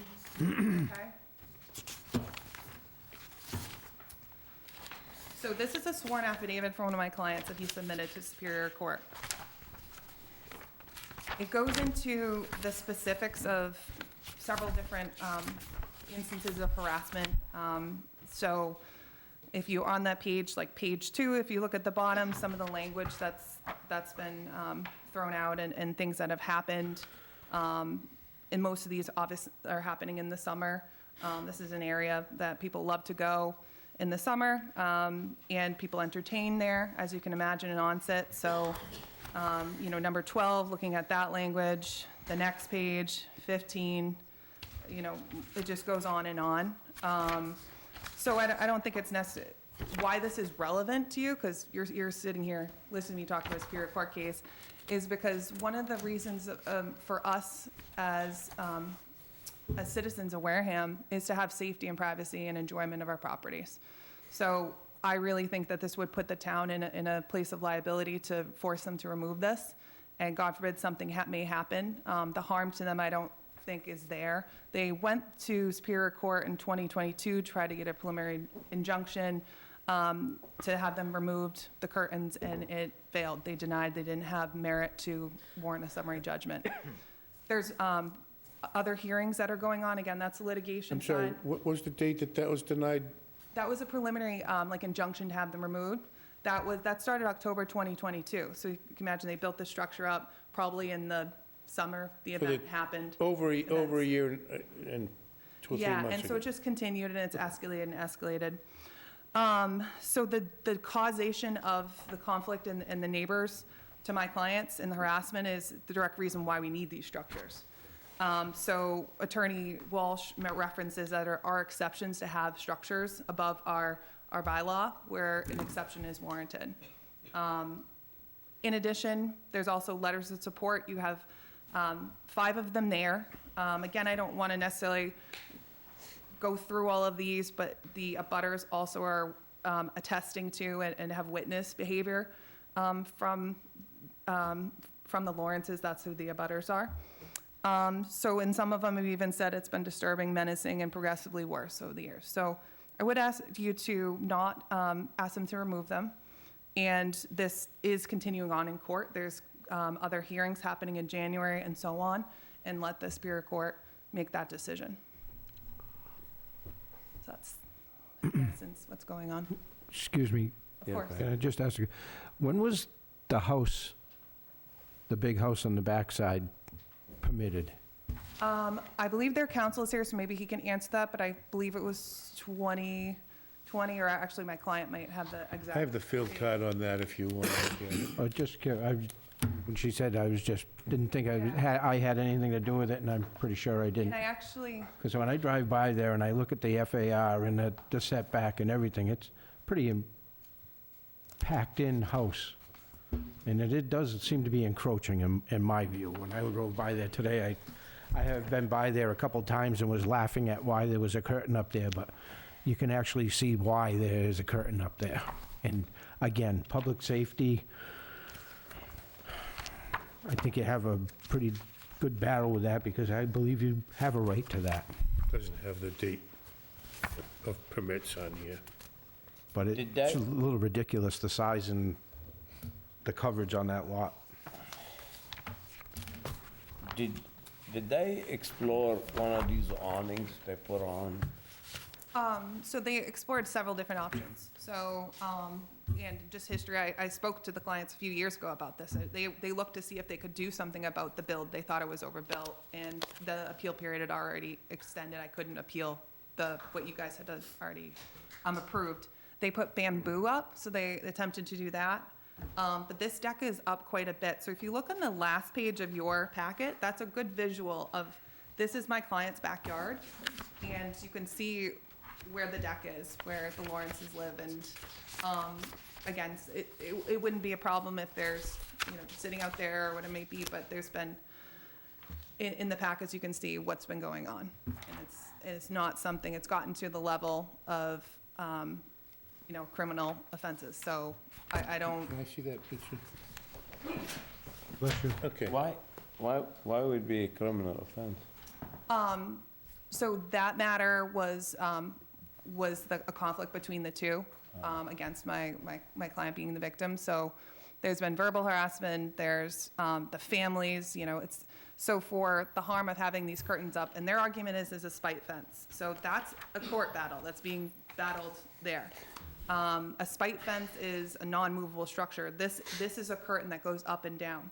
So the argument in court through a litigation counsel, which I had a conference with, is that this isn't, this is movable. So, and again, 30% of the time, it's up. Now, the mahogany posts are up, but not the curtain, unless they're there. But the posts are structured. Yeah. And they need a variance Yep. if the board wishes to grant a variance, but So- it's a different story. So you said there's a lot of certain ways you could do these awnings. They're real nice. They're expensive, but they could be installed, like when they're there, they put them on. When they leave, put them down. There's a real, Attached to the fence or attached to the home? you itself? attach them to the home and bring them down towards the fence, and then it gives them privacy when they're there. I've never heard of that, but I'll definitely. I've seen them, they're real nice. Even they retract when it's windy, so they don't break, they retract by Sunsetters. themselves. They're real nice. Sunset awnings, but still, I like to let it play out in the courts myself, but that's beside the point. All right, Troy, what do you think of that? I tend to agree with Rich. I mean, just from the pictures, when the curtain's up, it's not blocking anybody's view other than the view in the backyard. By the pictures. Right, That I saw. but you gotta keep in mind, we're here, if this, we overturn the commissioner or not decision. That's what we're here for, court or not, that's up to them. Jimmy? I would, at this point, I would like to see us take no action other than to put a stay on any potential fines. It's $300 a day for every day that a violation exists, but I would like to see how the court decides before, if the court says, you know what, this is the Hatfields and the McCoys, they deserve each other, then let them make each other miserable. If the court decides that this is illegal, then at that point, then take it down. Right. That's the way I feel. Okay, but however, I understand this. We have to decide if we overturn the commissioner decision or uphold it. And if we uphold it, that means they have to come for a variance for the poles. then the curtain could stay in court, because they are not a fixture. This, you could fight this in court. But the posts, this is what we have to decide on the posts. Either we uphold the commission or take it down, or agree with him. I mean, turn it down or uphold them. Veronica, are you there? She's probably left. Yes, I'm here. You following up what's happening? I am. I like Jim's way of thinking. And I'm just looking at the polls and what it's blocking. I don't know, it's tough to make a determination, I guess. Too much, Especially because it's in court and too much to decide in 15 minutes. There's a lot to absorb here. There's a lot of information here that's probably irrelevant, but you can't help but get sucked into it. You know, you get to the edge of the tornado and you're gonna get sucked in. So, or the whirlpool, or however you wanna state it. I think that if I was so aggrieved by, or so in need of privacy, I personally, I just put this out there for what it's worth, would invest $3,000 or $4,000 in some mature arborvitae, and that's vegetation, and it can grow to 65 feet tall and make this top look minuscule. And that's what I would have there. The only problem with arborvitae's, they grow out and up. So their whole backyard would be disappeared by the time it got to the height. you So know- I think that's irrelevant, and I think these people are got a right to try and have a little privacy myself. I would like to make one more comment, Mr. Chairman, since Mr. Akabachi brought up the fine, the $300 a fine, and hand this out, because I know that the opposition did put together a letter to you guys contesting that we didn't submit within time and it was untimely. So I have for you guys the printout that I emailed this over to Sonia, the check. You have date. 6 years to appeal it, it doesn't matter. Yeah, I just, my integrity I always will submit to you within the 30 days. That's not Okay. something that I would ever try to stall on. It only hurts my client $300 a day. I just want to put that out there for the record. All right. So, I mean, you heard the board. I don't like these curtains myself.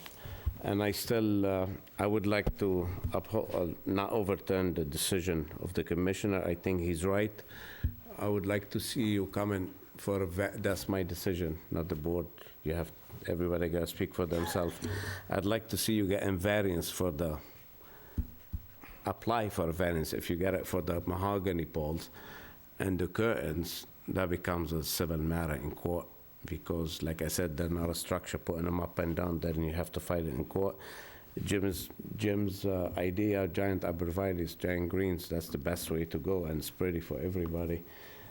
But that's my opinion. I want to turn it to the public and see where we go from.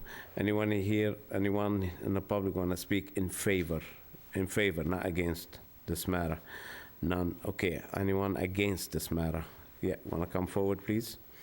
Councillor? Thank you, Mr. Chairman, members of the board, Commissioner. Attorney Gregory Fleming, represent the Lawrences, direct abutters. Do you have that copy of that email? yeah. Just to, thank you. Mr. Chairman, just to supplement my letter that I wrote in opposition, obviously the timestamp from the town clerk notes that this was filed on November 30th, 2023, which obviously would be 3 weeks past the 30-day deadline. I just received this email, but I don't know. Obviously, these are very strict deadlines that must be filed when something is filed with the town clerk, and if it's not timely filed with the town clerk, then this board does not have jurisdiction to hear the appeal. For the information before us, with the stamping from the town clerk, we don't believe that this board has jurisdiction because it was not timely filed. Regardless of that, this appeal isn't seeking to appeal what the building commissioner actually decided. It's just seeking to see him not enforced, which isn't an appeal of the notice of violation. The notice of violation notes that this is a structure that will require a variance, and obviously one has not been obtained, because if one had been obtained, we'd obviously be in a different form. To allow the structure to remain without a variance, which obviously there are certain requirements that need to be met for a variance to be granted, and neighbor disputes is not one of the requirements for a variance. There's nothing with shape, topography, or anything of the like. Neighbor disputes has nothing to do with that. That is outside of what would allow a variance. If it's just seeking a variance to quell a neighborly dispute, then I would submit that that is not proper for a variance and it should be denied. This would essentially is a workaround of a variance that I believe that they know that they probably can't get, because there's nothing unique about this lot, and there's nothing otherwise that would allow the grant of a variance. As this board is very well familiar, variances are to be rarely given, and there's generally nothing here that would show that a variance should be given for the structure that has been installed. So with that being said, obviously, we believe this to be a workaround for the variance that they've never sought, and to allow this to play out in the courts, with the courts has nothing to do with what this board would decide. If the courts decide this isn't a spike fence, that still doesn't mean that it is a legal structure by this town's bylaws. That is something completely separate for this board to decide. The court in Superior Court will not decide that at all, whether or not it is a permissible structure under the bylaw. It's not before that court. That's something that this board needs to decide when a variance is presented before it, which it hasn't at this point. Nobody sought a variance for this structure. So at this point, this is an attempted workaround to get a variance. There's no one claiming that it isn't a structure that would require a variance. It's just that they want anything else to play out in court, but the courts are handling those issues. This is something completely different, whether or not there is a zoning violation for this structure, which currently the building commissioner has filed a notice of violation stating that it is a violation of the bylaw. Thank you. Thank you, Council. All right, who else like to speak against? Council, you want to rebut? I just was thinking, I know that was a big point that we didn't go for variance. I'm happy to present in front of a variance. I think this actually does meet the threshold. When I talk about the topography of where it is and how this. Well, it's not, there's no sense discussing a variance unless you come for a It'd variance. have to be re-advertised anyway. Right. Yeah, I mean, it wasn't noted within the violation letter. When I get violation letters, I appeal. And it's not necessarily on me to say, it's not a problem. This is certainly not a workaround because this substantial harm that's happening and with all the abutters we have in your packets, it's fine. So if that's something that you want me to pursue.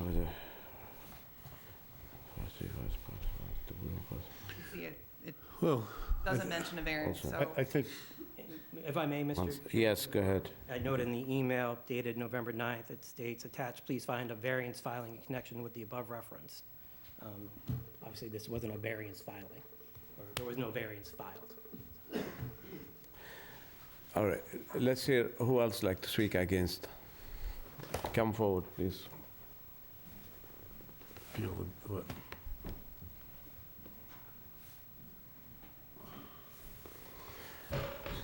Name and address for the record, please. Yes, my name is Kathy Trementosi. My husband and I live at 49 West Central Avenue in Onset, and we live 2 houses. We live across from the Lawrences and across, 2 houses up from Mr. Peter and Miss Karen. You live at 49 Southwood Road? 49 West Central and the corner of 2nd. Okay, go ahead. So what do you like to say? The houses where we live are very close together.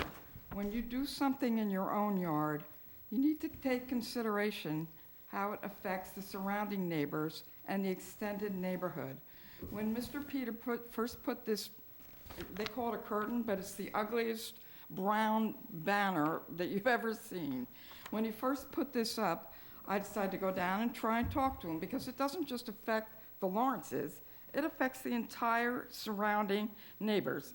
Everyone down Second Street can see it, everyone down West Central can see it, and everyone who comes up from the beach can see it. It's not just something that affects them.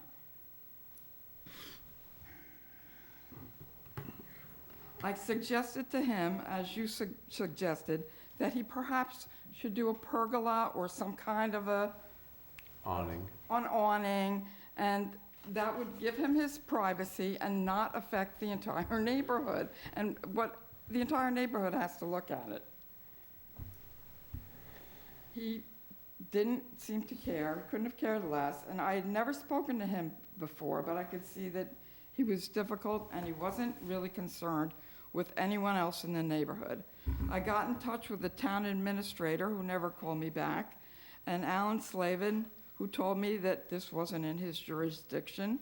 And if it isn't good for Onset, then what is his jurisdiction? I believe the laws are made for the greater good and the benefit of all, not just for individuals. I'm not sure how this was ever allowed to be constructed in the first place. If Mr. and Peter and Ms. Karen are allowed to keep this unsightly structure, then who knows what the next person in the neighborhood could construct. I hope that you will keep what the best interests are in our neighborhood and in the town of Onset. I have pictures. I apologize because my printer is Just bring, almost give me out have, there. let me have, thank you, ma'am. Just let me see these pictures. Counselor, These are pictures you wanna from rebut? Central and from my house. All right, anyone else want us? While you're up here, ma'am, if you don't, excuse me, is this your property here? Are you familiar with the, She's 724. She's that one. I'm 49, right here. yeah, this one? Yes. Okay, that's all I wanted to know. All right, who else would like to speak against this matter? Come forward, please. Are the curtains up now? No. They're down for the winter, right? Yeah, it's only when they're there. Right. Drove Yes, by ma'am. there today. My name is Mary Sheehan. I live at 43 West Central Ave. My concerns are the fact that this tarp, as you want to call it, or privacy fence, has been there for over a year. And the fact that they did not pull a permit, it wasn't until the Lawrence's attorneys has finally brought it to the commissioner's attention that a special permit was not put into place. And if that's the case, that you put a permit, you can build a 10-foot pole. If I don't get along with my neighbors and we don't get along, does that mean I can turn around and put a 12-foot stockade fence? So I'm trying to be concerned about the precedent that you're setting, because if you allow this, then you're allowing anybody in all of Wareham to turn around and do this, especially without a variance or a permit. The second one is there is an electrical wire that goes from one side of Second Street all the way to the DeMichelle's house. It is against, they contacted the electrical department to put a casing over it, and I think you'll see that in the pictures there. The last windstorm that we had has knocked that out, so now these wires are up against this mahogany pole, which actually has metal going through it. So it's a safety hazard for that effect when that happens. Talking about, right there, see? They put the orange thing, right? Yeah, How far do you think this from the orange? That fence from the because orange? they're touching. The wires from the electrical go right next to it within like an inch. And it was to the point that when they originally put that up, they had to call the electrical company to come and put those coatings on the thing.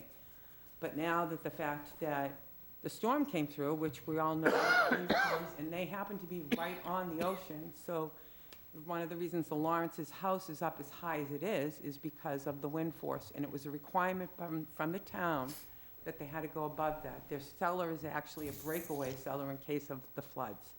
So now you have that wire there that could, which a transformer is on that top of that wire that goes there. I understand this contention between the two, but the fact of the matter is a permit wasn't permitted.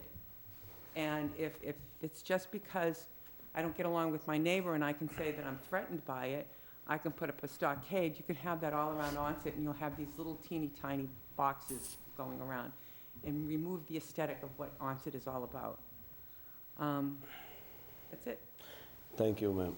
Thank you for your input. Just to answer the lady, this is an OSHA violation to be within 10 feet. That's very important with a structure. It can be, electric wire has to be minimum 10 feet. And I think as of January 1st, they went up to 20. I'm not sure if it went in effect, but I know it's 10 feet.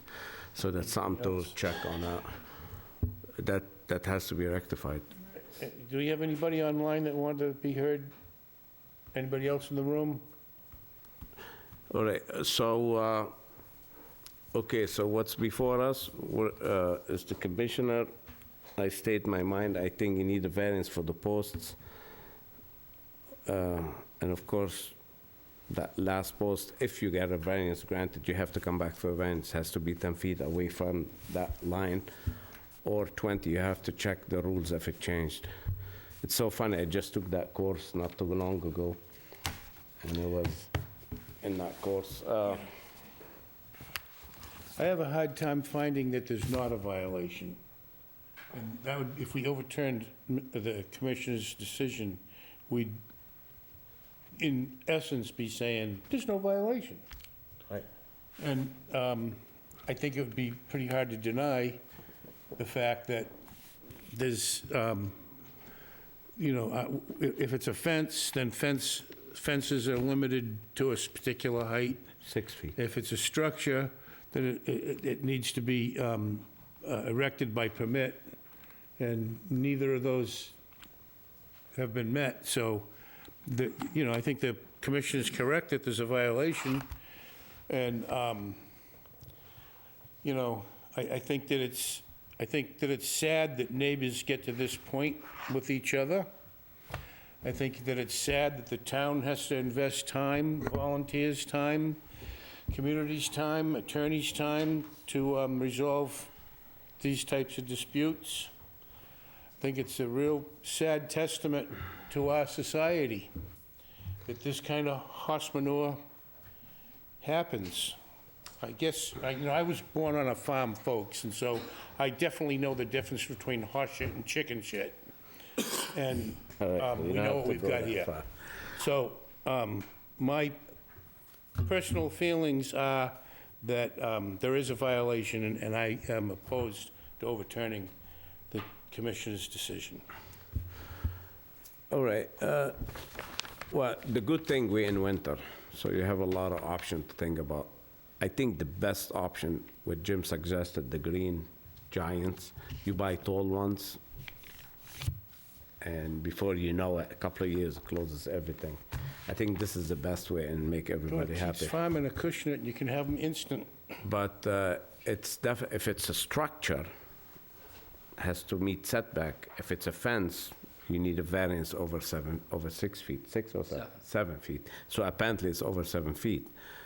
So I would request then, since there wasn't necessarily, it was just the notice of violation, I want to move forward trying to get the variance or the special permit, so I'm not sure if the commissioner then can make a determination on that, or I can move forward with the variance, so. it's definitely a variance. If you That's want to fine. argue variance, if the board's okay with it. Veronica, what do you think? We forget Veronica all the time. I think if we want to argue variance, it needs to be re-advertised, because think then so. the butters haven't been given proper notice. That's, It will be infected or Would be defected. defective. That's fine, yeah. yeah. I think you have to advertise for a variance. Yeah, that's fine. All right, so, Rich, you want to say anything before we close? Nope, I I'm would good. withdraw it then, You want to withdraw? withdraw this, yeah. Withdraw, this means they have to take it down. Within 60 days of the notice. Right. So they have to take these mahogany poles down. If I have to, well, not if I'm then applying for variance. And you're in violation. If we uphold the commissioner decision, you're in violation, you might be subject to that fine. Well, I need to have time to talk to my client, so I'd ask her to continue it. You want to table it and do two or three Continue more it of to these the things? 10th, because I can't make a No, decision not, right now. not the 10 with all the neighbors here. They're all here, we don't want to drag them again to here. What I'm saying is, Table it to the, is your client here? Yeah. we've You got, wanna take time outside, we table it to the end? we've got 3 other matters that have to be heard tonight, and we don't, we could give you a chance to talk in the, Yeah, I mean, I need to do that, but I also need to research. If it withdraw and then I do an immediate appeal, I don't see how that, they would have to take the polls down. Personally, and I don't know, we'd have to check with could town you council. request a continuance and then? That's what I'm asking for, Are and you, he's saying all no. right, are you guys okay if she comes in with the variance application soon, we just keep the post now, take that, Richard? Well, she could following? keep this, I'm following along. Yeah, keep the posts, take the top down until she filed for the variance, promising that she'll file soon, right? Yeah. All right. Is that good? Veronica, you all right with that?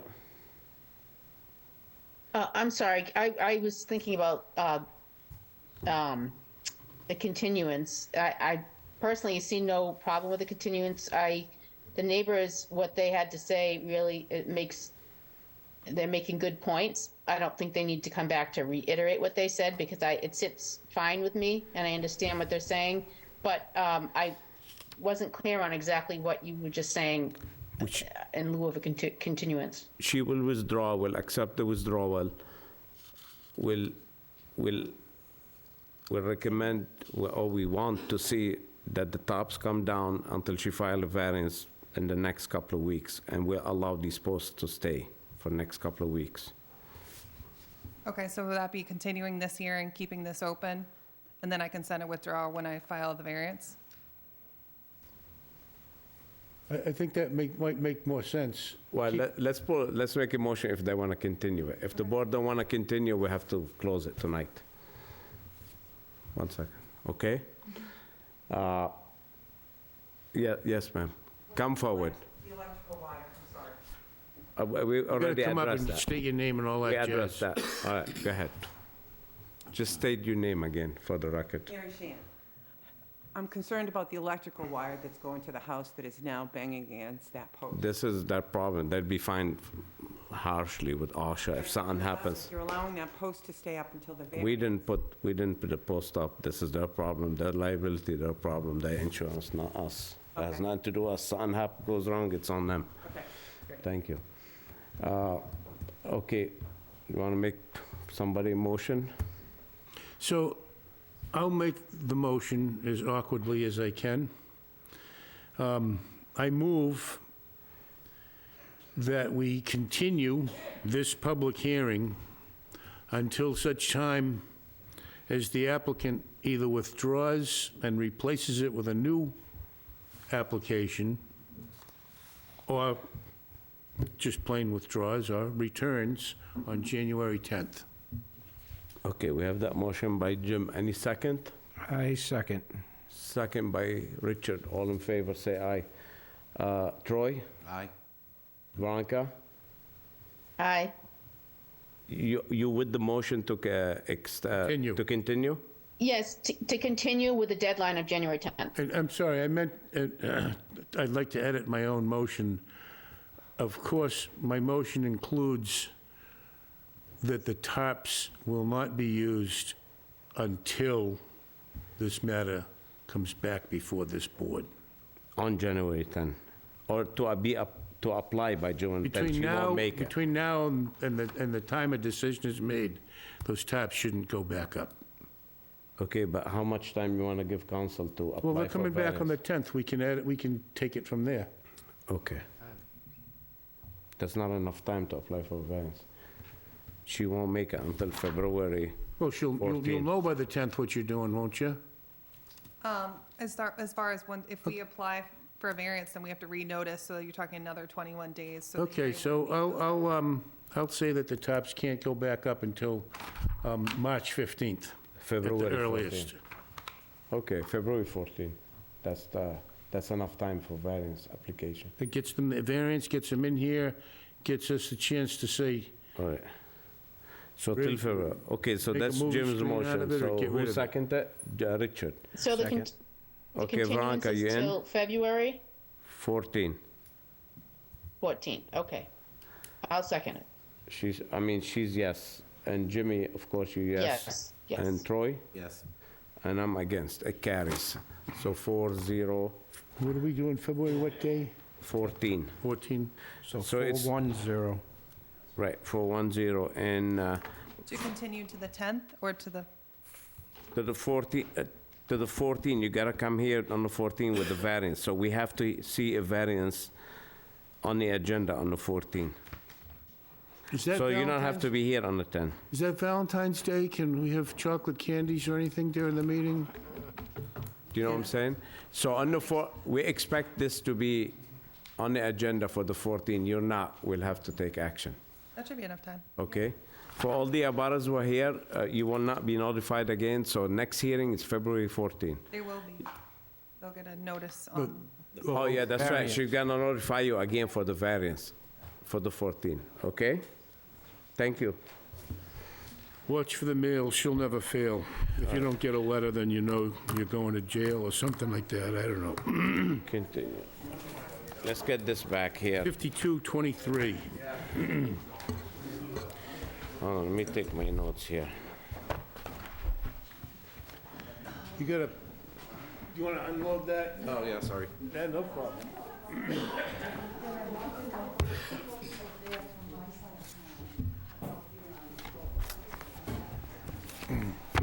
Okay. Thank you, sir. Is that everything? Is that all South Boulevard stuff? Yeah, I think that's it.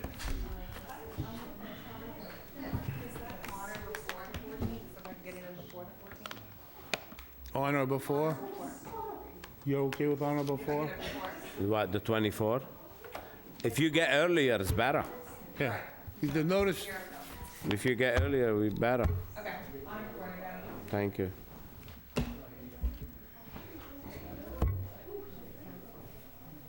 fifty-one, 23, 52. All right, 52-23, James and Cheryl Enos, 41 Riverside. Good evening, guys. Good evening. Just, Hey, we gotta read this into record, then you can go.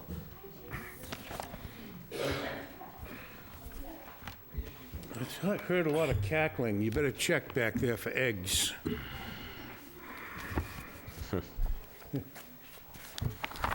There you go, Rich. Here you go. Thank you, sir.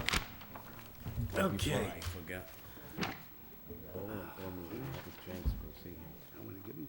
Okay, And not tonight, he told me a week ago or so. okay.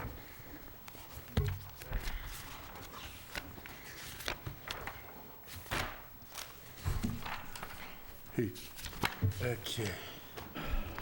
You know why? No, really. I'll talk to you later. Yeah. The zoning board of appeals will hold a public hearing on December 27th, 2023 at 6:30 PM in the room 320 of the Wareham Multi-Service Center, 48 Marion Road, Wareham, Mass. 02571, to consider petition number 52-23 for a special permit or a variance from the requirements of Article 6, Section 628, and Article 13, Section 1352, under the Wareham zoning bylaws to James and Cheryl Enos of 41 Riverside Drive, Wareham, Mass., proposing an addition to the house with a stairway located at 41 Riverside Drive, Wareham, Mass. This appears on Assessors Map 11, Lot 265, in the R30 zoning district. All right, name and address for the record. My name's James Enos, 41 Riverside Drive. Okay. 41 Riverside Drive. All right, now tell us what you're trying to do. Okay, what I have now, I just wanted to build a dormer on the left side of the house. The house is 40 feet long. I wanted the dormer to be 36 feet, according to the plan. I'm gonna pull it in 2 feet on each side, and have one bedroom. I'm losing a bedroom on the first floor because it's a real tiny bedroom, and I'm gonna make a stairway going up because I have no access except to pull downstairs to go up to my second floor, the attic, and for storage, and it's getting to be a pain. You know, I thought at first I'd put this wide stairway in, pull down, it's wiggly, and then also I'm gonna put underneath the stairs to get to my basement, so when it snows, I can just get to the snow blower instead of shoveling my way down 14 steps in the front of, you know. It's all in the plan. Right now, it's all structural. The attic has got plywood on it. It's structural with beams, certified. Everything's set up. So it's basically just cutting the roof. I'm a contractor, build a dormer, and I'm only gonna go a 6-foot-high wall for my dormer wall. And my ridge is not gonna be any higher, and my footprint's not gonna be any bigger. I'm going inside the footprint that I have. Okay. Through you. Yeah, go ahead. You can do that and have a 6-foot wall on the, On a dormer? just, Yeah. okay. Why, yeah, you can do a 4-foot knee wall. I mean, by the time you're done, what, are you gonna have a 5-foot ceiling on the inside? It's gonna be a 6-foot wall, and then I'm gonna go with a cathedral ceiling, and then it's gonna be Yeah, so it's the center of the room, there's gonna be plenty of height. 7'6". But when I get to the edge where the windows are, it's only gonna be 6 foot tall? 6 foot, and it's gonna be- Inside or outside? Inside where you're standing is gonna be 6 foot, actually Okay. 6'3" or something, you know, but with, Yeah. yeah. And that's why I have to, the front of the house, it shows that I'm gonna put a double mullion for an egress window, but, you know. So you could never get Tom Brady to be able to stand and look out the window, because We don't want him to, no. he's 6 foot. I'm on the first floor. And also, I have a couple of letters from my neighbors that they didn't, I think one of them emailed one, I don't know if you guys want to Do see you it. want them, or? No. Okay. But, you know, Right, so you're doing a full shed dormer. yes, Across 6 feet wall, 6 foot high, though. Why you can't go higher? Just, Because I don't want to raise the ridge. If I go higher, I won't get the pitch for the shed dormer. I'll only have, so that's why my architect, we drew it together, to make it only 6 foot, actually, by the time I get through the shoe and the plate, it will be 6'6" high, but it's 6 foot, 2 by 6 wall. So it's gonna be 6'6" overall. okay, very well. So what we have before us, it's an existing non-conforming, even the FAR is non-conforming by 0.85. If the board feels so not detrimental, we could act on it as a special permit. If the board feels it's so detrimental, we go as a variance. That being said, we start by Troy, what do you think? I don't think it's detrimental. Veronica, I don't think it's a detriment. Richard, I don't think it's detrimental to the neighborhood. Jimmy? Yeah, I guess the only reason you're here is because you got, I'm trying to figure it out. It's the, FAR. FAR, full area ratio? Yes. Okay. All right, yeah, no, I'm good. I'm all set. Are there anyone in the public is in favor of this matter? You know, not anyone against this matter? I hear none. Would you like to say anything before we close? No, we own it, I've been there for 60 years in the summers, and I want to spend the rest of my life on the street, so. Make a motion to close the public portion of this hearing? Okay, we have a motion to close by Jim, Second? second by Troy. All in favor, say aye. Troy? Aye. Veronica? Aye. Jimmy? Aye. Rich? Aye. And myself, Nazir, aye. It's closed. Wishes? Make a motion to grant relief as requested per plans provided As a special permit. as a special permit, yes. And the finding is not detrimental, substantially detrimental to the neighborhood. Standard conditions, And correct. standard condition. Do I have a second on that motion? Second? Second by Troy. All in favor, say aye. Troy? Aye. Jim? Aye. Rich? Aye. Veronica? Aye. And myself, aye. Carries 500. You good? Okay, Thank you. thank you. Happy New Year. Wasn't it entertaining to sit through everybody else's? Yeah. You told me 52, you wanted 23. it, let me know. number 6. I brought some popcorn. See you later. Thank you. Have- very much. Happy New Thank Year. you. I stopped by there today, I was talking with him, I said, well, you're way down there, so don't be you wanted to know what time to be here, I said, you don't think you need to be here You know, too early. you always do that. You always drive by, and appreciate that, knowing that, you know, All right. there's a good chance we're gonna be able to look over at you and get a on-site opinion. 53-23, JBGC Inc., special permit or variance, 26 Blissful Lane. I did make an attempt to go up there tonight, but it would have been too far by the time I got home, so. I'm relying on the pictures that were sent. I just got done telling you what I did. I know, well, I had to bust your bubble, buddy. I know, the bubble has burst again. But you look good with a clean, messy face. There you go. And why can't we all just get along? Okay.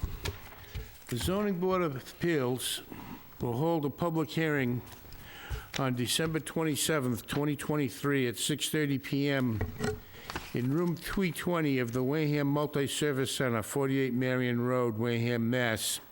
02571, to consider petition number 53-23 for a special permit and/or a variance from the requirements of Article 6, Section 628, and Article 13, Section 1352 and 1353 under the Wareham zoning bylaws to JBGC Inc.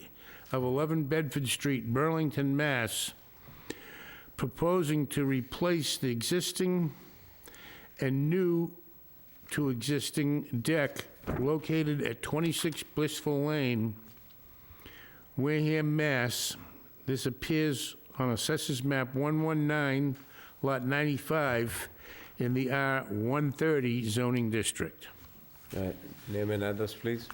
I'm Steve Bowen. I'm the homeowner of 26 Blissful Ave. All right, want to explain to us what are you doing? Yes, JBCC is the contractor, just so you know. Okay. We pulled a permit on the property through the guidance of the inspectional services. He said, pull the permit on the house and then pull it on the deck separately for logistic reasons, time. So that's why we pulled the permit for the deck. The deck is not there now. We want to replace it. We're actually going to make it smaller. But I want to add the section on the right gable side of the house so that you have a second egress, so you can go up the stairs, get in the house, and then go along the deck and get into the sliders as another form of egress, also for ease of, going up there or coming down as well. That's the purpose of the deck. Okay, you're remodeling this house? The interior, yeah. The exterior, no? Just the deck, maybe, I don't know if it needs a roof, I can't remember. But the deck really is the main exterior part that will be changing. All right, again, we have an existing non-conforming, extending the non-conformity. If the board so feel not so detrimental, we can act upon it as a special permit. That being said, Troy. I don't feel it's that detrimental. Veronica. The setback is supposed to be 10. What does the deck bring it to? Well, the setback's supposed to be 10, the existing is 9.5, they go into 5.5, I believe. So they'll be conforming. No, non-conforming, but it's non-conforming already, so, But it'll be Yeah. less non-conforming. right, you could extend the non-conformity. Yep, I got you. So what do you think, Veronica? Okay. Thank you. You're fine? Yeah, I'm just trying to look at some of the pictures and, I mean, Okay. it seems fine. I just want to make sure that, What are you looking? what is the zoning protection? What is that about? What are you reading zoning protection? I'm reading the letter from the building department, the density and dimensional regulations, section 628, the setback, but then there's Article 13, zoning protection, section 1352. Well, if you recall, on the R130, the setbacks were 100 from the street, 50 from the sides. A few years ago, we changed that, so they made the zoning protection, I think, from 0 for existing lots, like up to 5,000 feet, Paul, is it? Or like, 15,000, up to 15,000, you could go 10 feet. 3 categories, correct. Yeah, up to 15,000 square feet, you could do 10 feet setback. After 15,000, I think it's 15, then it's 20, something like that. I don't have. Oh, okay. I guess because there's Article 6 listed here and then Article 13 with 2 sections, and they all seem to be talking about the same thing. I just want to be clear on what we're approving. But looks good to Article me. 6 is the density, I mean the dimensions and density. And I think the section 13, when we corrected the amendment of the bylaw, correct, Commissioner? 1352 is for, it gives us the permission to give a special permit for an alteration to an existing nonconformity. 53 requires a variance. If you feel it's... If we can- If it's a detriment. Yeah, it gives the board the option. It's one or the other. Correct. Right. Okay, thank you. So I guess the dimensions and setbacks still on section table 6. All right, Jimmy. Yeah, what do I you have no problem with it. think? Jimmy? I think, yeah, he's gonna improve the property. I think we just give him a special permit. Richard? I agree. Okay, anyone on the public want to speak in favor of this matter? Anyone against? Hear none. Motion? Motion to close the public portion of this hearing? I have a second. Second. Second by Rich, all in favor, say aye. Troy? Aye. Veronica? Aye. Jim? Aye. Richard? Aye. And myself, Nazir, aye. It's closed. Wishes? So we move to grant, we find that it's not detrimental to the neighborhood, and therefore move for a special permit, granting relief. Okay, I have a motion by Jim. Do I have a second on that? Second. Second by Troy on the motion. Say aye. And apparently has to be built according to the plan and setbacks you presented. Troy? Aye. Veronica? Aye. Jim? Aye. Richard? Aye. Myself, Nazir, aye. It carries. Thank you. Thank you very much. You're welcome. What time is it? Chica snapper. 54-23, Ezequiel Lacerda, special permit 3090 Cranberry Highway. So that would, Says special permit. Is this a new one, a repeat, or what is? New one. The new one? Yes. Okay. But one you've had some familiarity with. Okay, okay, that's why it did look familiar to me, but here you go.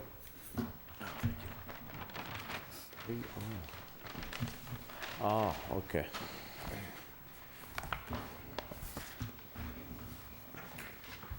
This is for a car lot? That's correct. Okay, okay, yeah. Oh, I'm some supposed to be minimized reading, never plans or mind. some full-size Trying to guess plans. Instead of me guessing what you're doing, let me do my job and read this thing in. The zoning board of appeals will hold a public hearing on December 27th, 2023 at 6:30 PM in room 320 of the Wareham Multi-Service Center, 48 Marion Road, Wareham, Mass. 02571. To consider petition number 54-23 for a special permit and site plan review from the requirements of Article 6, Table 320, and Article 15, Section 1520, under the Wareham zoning bylaws to Ezekiel Lacerda, care of attorney Robert Perry of 191 Main Street, Wareham, Mass., proposing to operate a used motor vehicle sales lot located at 3090 Cranberry Highway, East Wareham, Mass., which will appear on Assessors Map 131, Lot LC 28 in the Commercial Strip zoning district. Very well. Let's hear the My council. name is Robert Perry, 191 Main Street. I represent the applicant. I'm accompanied by one of his partners tonight since the applicant is on vacation, and this is Luciano Souza. And I'm also accompanied by Brad. Very well. Okay, let's see. If the board wants to see any either full-size plans or minimized plans. Can I have a big size, a large one, 2x3? Thank you, thanks for that. Thanks. Okay, as I recall, this counselor, we asked for, you went to the planning board, rectify the line. We did that, and that's, I've given you a copy of the approved plan by the planning board. And I also show on the plan that Brad prepared, the line that was approved by the planning board. Okay. So now you have existing, a conforming plan, right? You have the footage, square footage, frontage, everything. Anyway, yes, the answer is yes. Everything conforms. I don't think we need any variances at all on this one. We need the special permit to get in an application for the Class 2 license. All right. And do you need site plan? Yes. We do. I filed an application for site plan review on this. Okay. Well, I'm not sure we agree we do, but the board says we do. I cooperate, so we filed an application for site plan review. Okay. Brad, wanna go fill us in? Yeah, again, this is property at 3090 Cranberry Highway. The existing building that exists today is now currently situated on a conforming lot area and frontage that was recently done this past summer. The building itself is 2,487 square feet gross. The plans that I prepared show a minimum parking requirement for the use based off of business retail. The building commissioner stated that it needs to follow under office, which is one parking space per 250 square feet.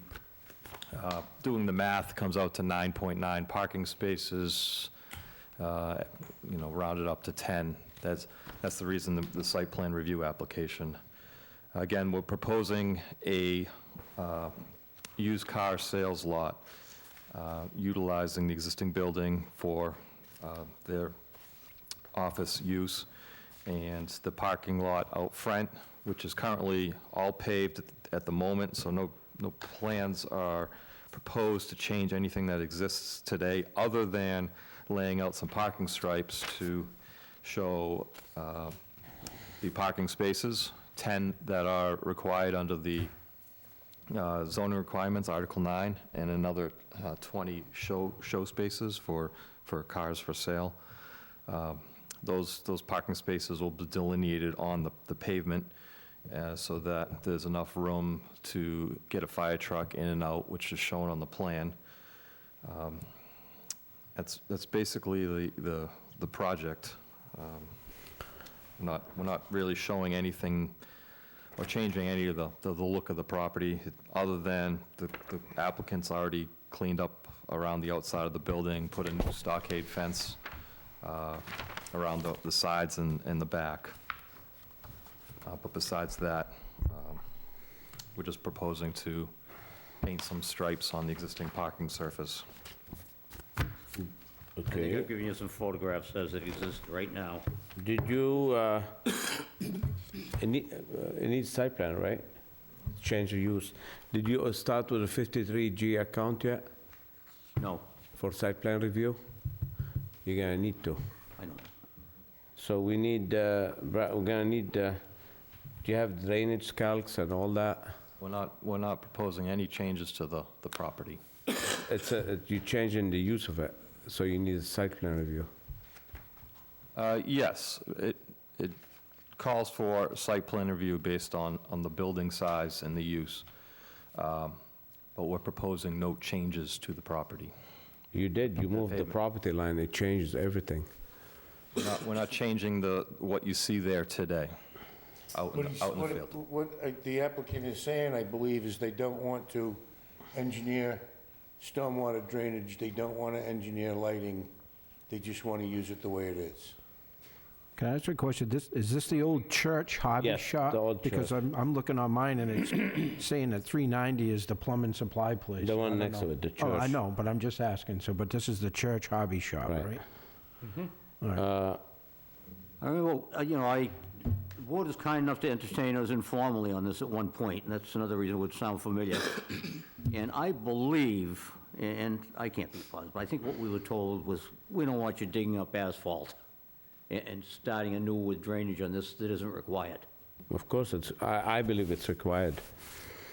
And, I mean, you need setbacks, you need lighting, you need landscaping, and we did say, you recall, I asked for a 53G account when you came. I said, rectify the line, and you need to do a site plan review, and especially changing the use.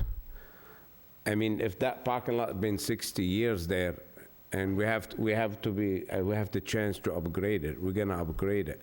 We can't just keep doing the same, keep it ran down. I can't argue with that. I mean, it's a beautiful project, don't get me wrong. I'd love to see a car dealership there, but it's gotta be built right. We can't keep that highway the way it is while we make other people do landscaping and do lighting and all that. If the board wishes to, I mean, you can ask for a variance to do it without a site plan. If the board wishes to do this, I don't have a problem if you get the votes. But as far as I'm concerned, I need a full site plan review. That's what we're here for tonight. Okay. That's So, what you're here for. Yeah. all right, full site plan review, I guess we'll discuss it a bit, and we're gonna open a 53G account. And For what reason? I just would, we need, you changing the use. what's the 53G account for being used for? Well, you're gonna do drainage calc, we need our consulting to study your calc. You need to do, our consulting gonna see, what's the name of the consulting we have? Philip? Majors and, Phil Cadero, I can't remember, they're in Lakeville. Majors and something? Major and Allen. This Yeah. is our, we don't have Charlie anymore. So they Allen and review Major. the setbacks, the Allen and Majors. landscaping. Allen Major, yeah. Yep.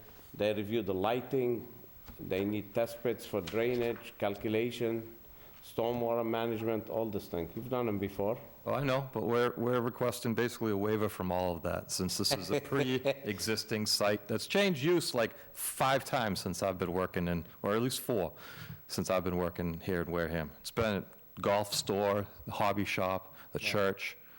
Where's the site plan review on all those uses? Well, there's a new sheriff in town now, I guess. Well. Bylaws haven't changed since all those changes.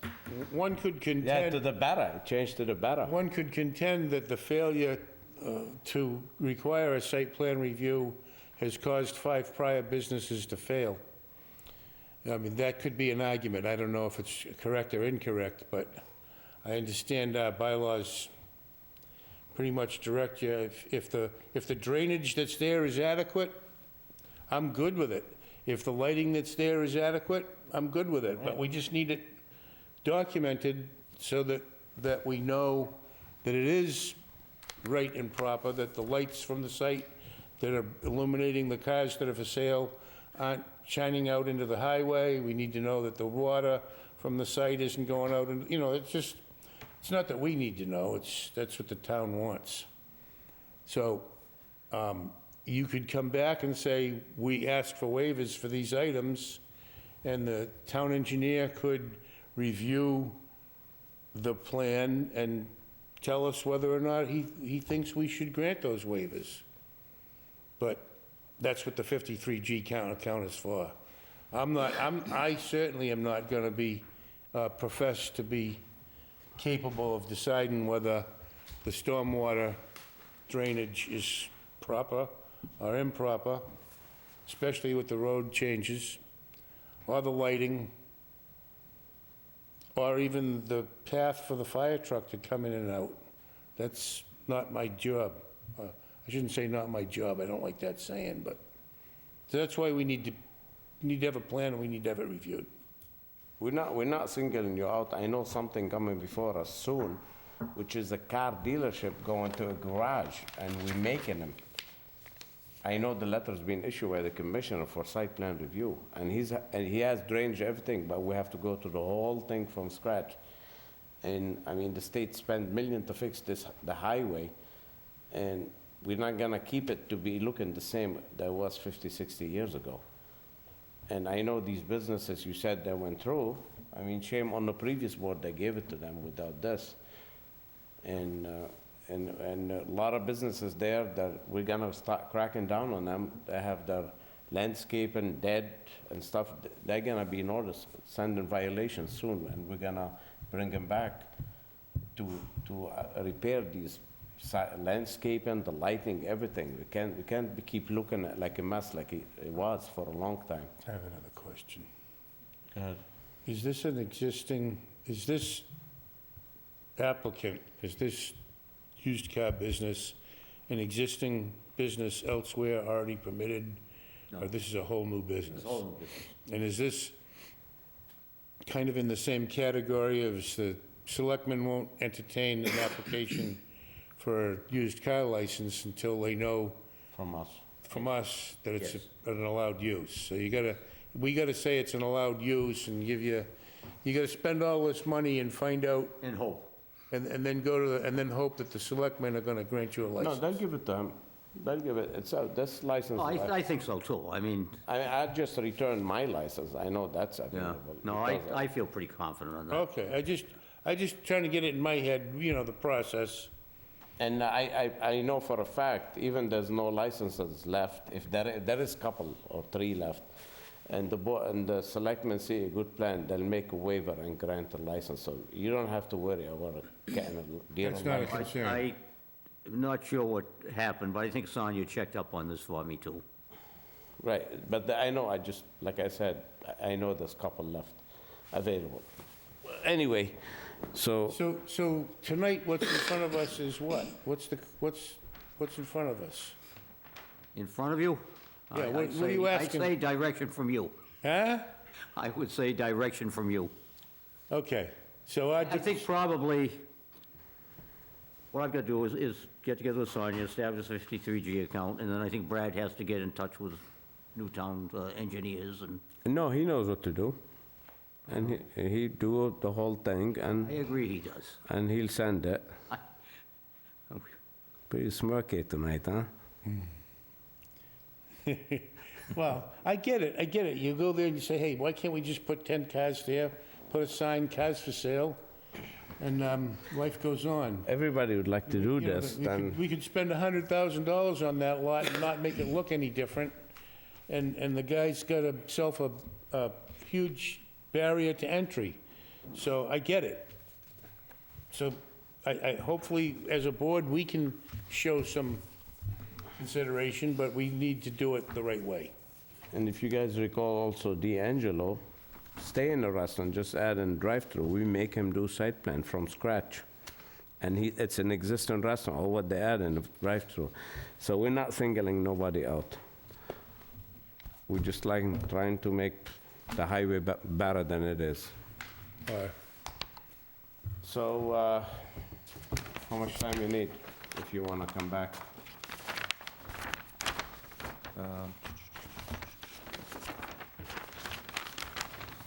A month? I think a month, because I can't get the account established until Ezekiel gets back. I know, Alan Major, I know they request witness tests, perk tests for drainage if you are to do. Is there existing drainage that might be adequate? I'm just saying, if you I need, didn't see any. there's no drainage. I didn't see any. They're requesting, I'll talk. They want it to be witnessed. Maybe in some area, because I know one on Main Street, they wanted to witness the, I'll ask them, yeah. you ask them. Yeah, that's So I what I just think. don't want you to waste your time, Right, that's touch all. with them. So what you wishes, coming back, Oh, wait a minute. what are we, 27? What date? February 24? I mean, January, It's either the 10th or the 24th. January 24? That's fine, that's fine.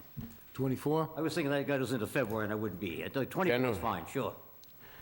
Okay, so can we get a motion to move 54-12? Oh, before we go further, anyone on the audience, on the public or online, want to speak in favor of this matter? Anyone against? I hear none, that's always good. Veronica, you want to add anything before we go forward? Nope. Troy, Rich? Nope. Oh, good. All right, so can we get a motion continue till January 24? So moved. A motion by Jim to continue 24, do I have second? Second. Second by Rich, all in favor say aye. Troy? Aye. Veronica? Aye. Jim? Aye. Rich? Aye. And myself, Nazir, aye. So we see you on the 24th. Thank you very much. All right, thank you, gentlemen. Thank you. Thank you, Veronica. Thank you. Well, we had a nice, big, huge plan of that Enos property. I never even opened it. Didn't need it. And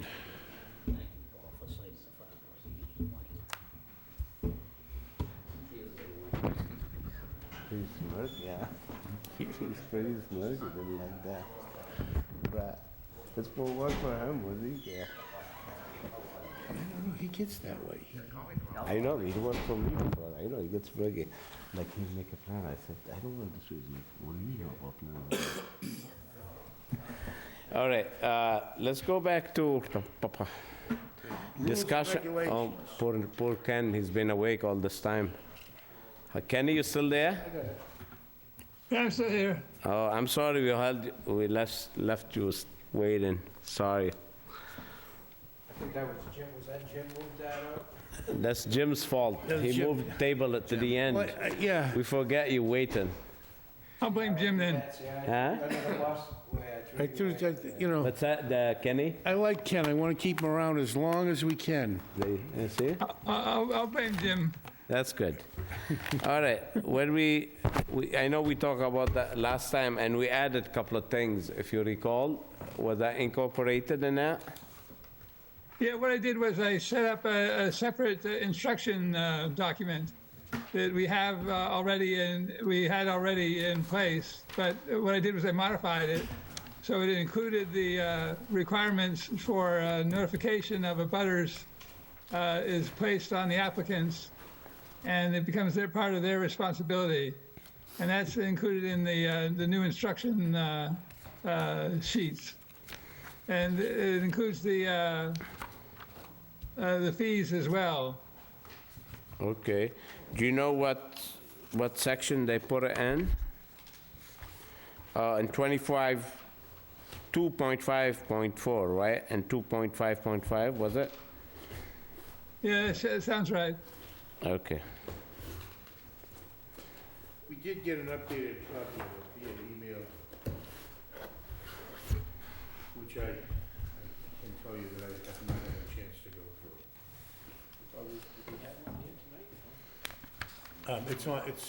It was emailed very recently, Richard. It was emailed Oh, wait a today. minute, here's a copy of it, right, is this it?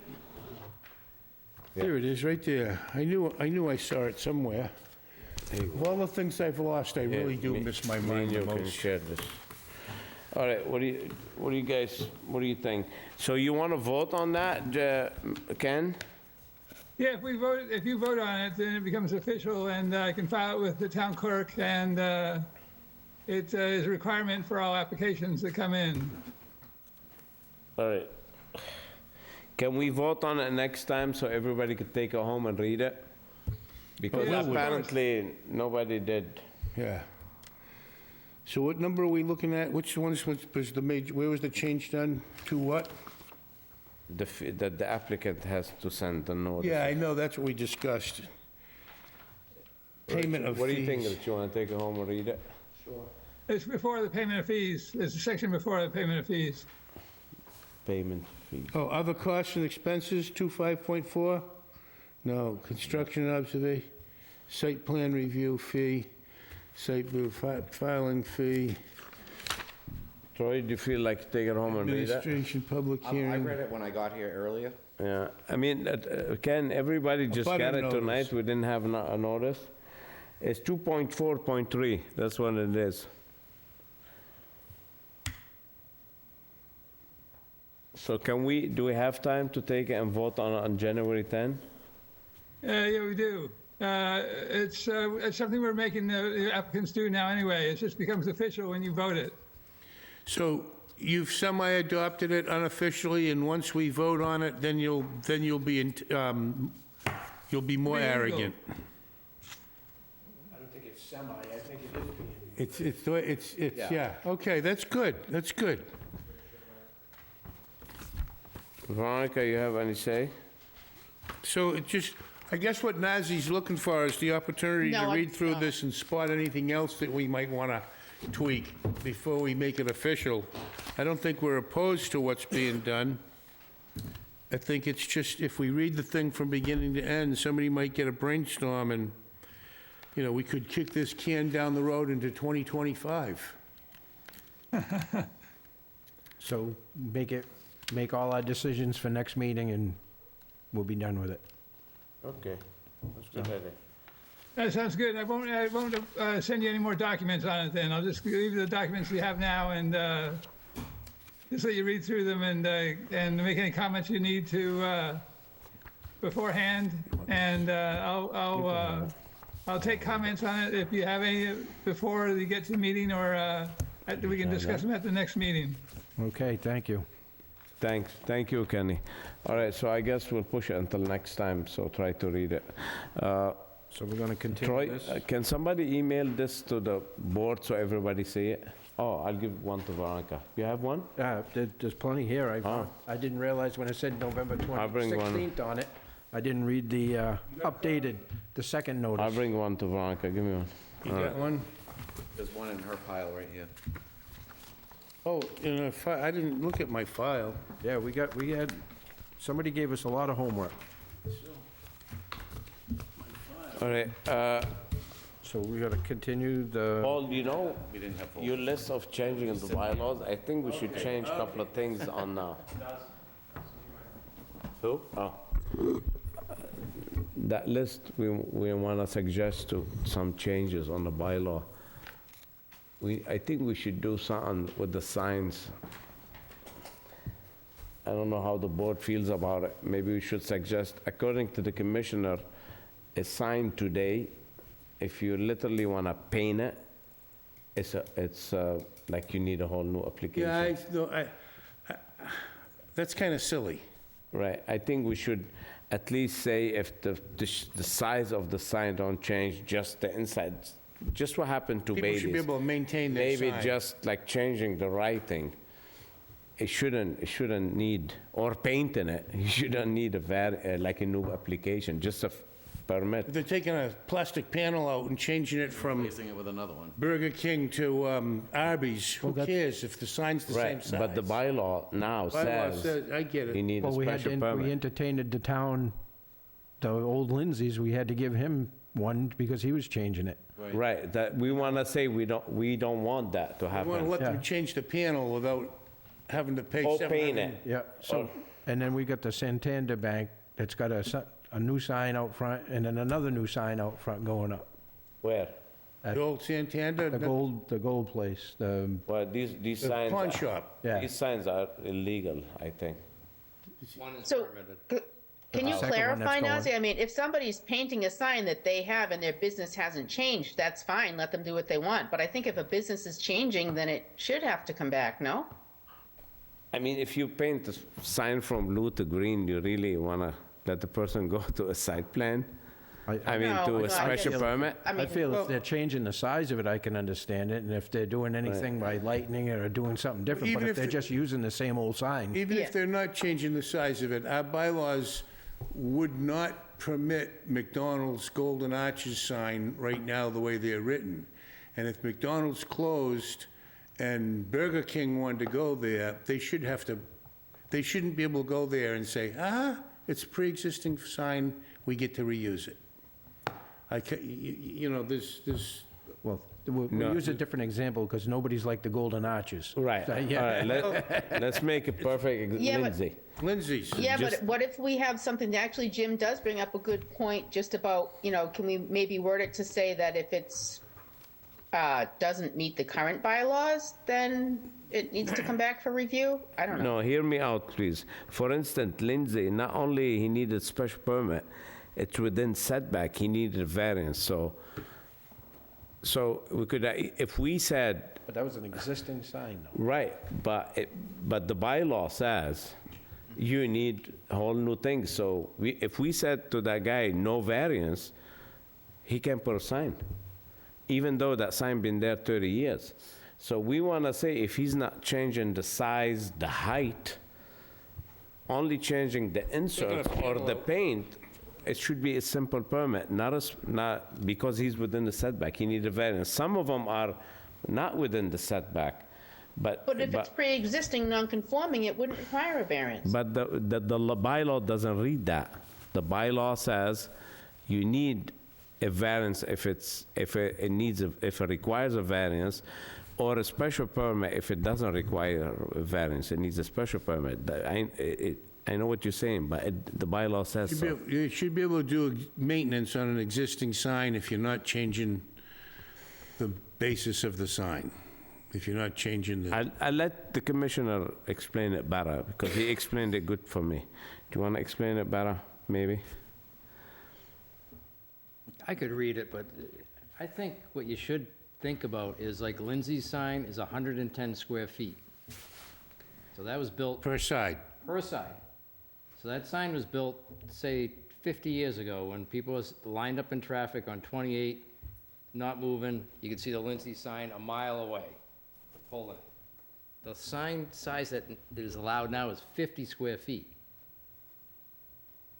That's basically 2 sheets of plywood. Yeah. That's a big sign. That's all I really have to say about that. So I wasn't the author of that bylaw, but you can tell what the author of that bylaw wants to do. He wants to get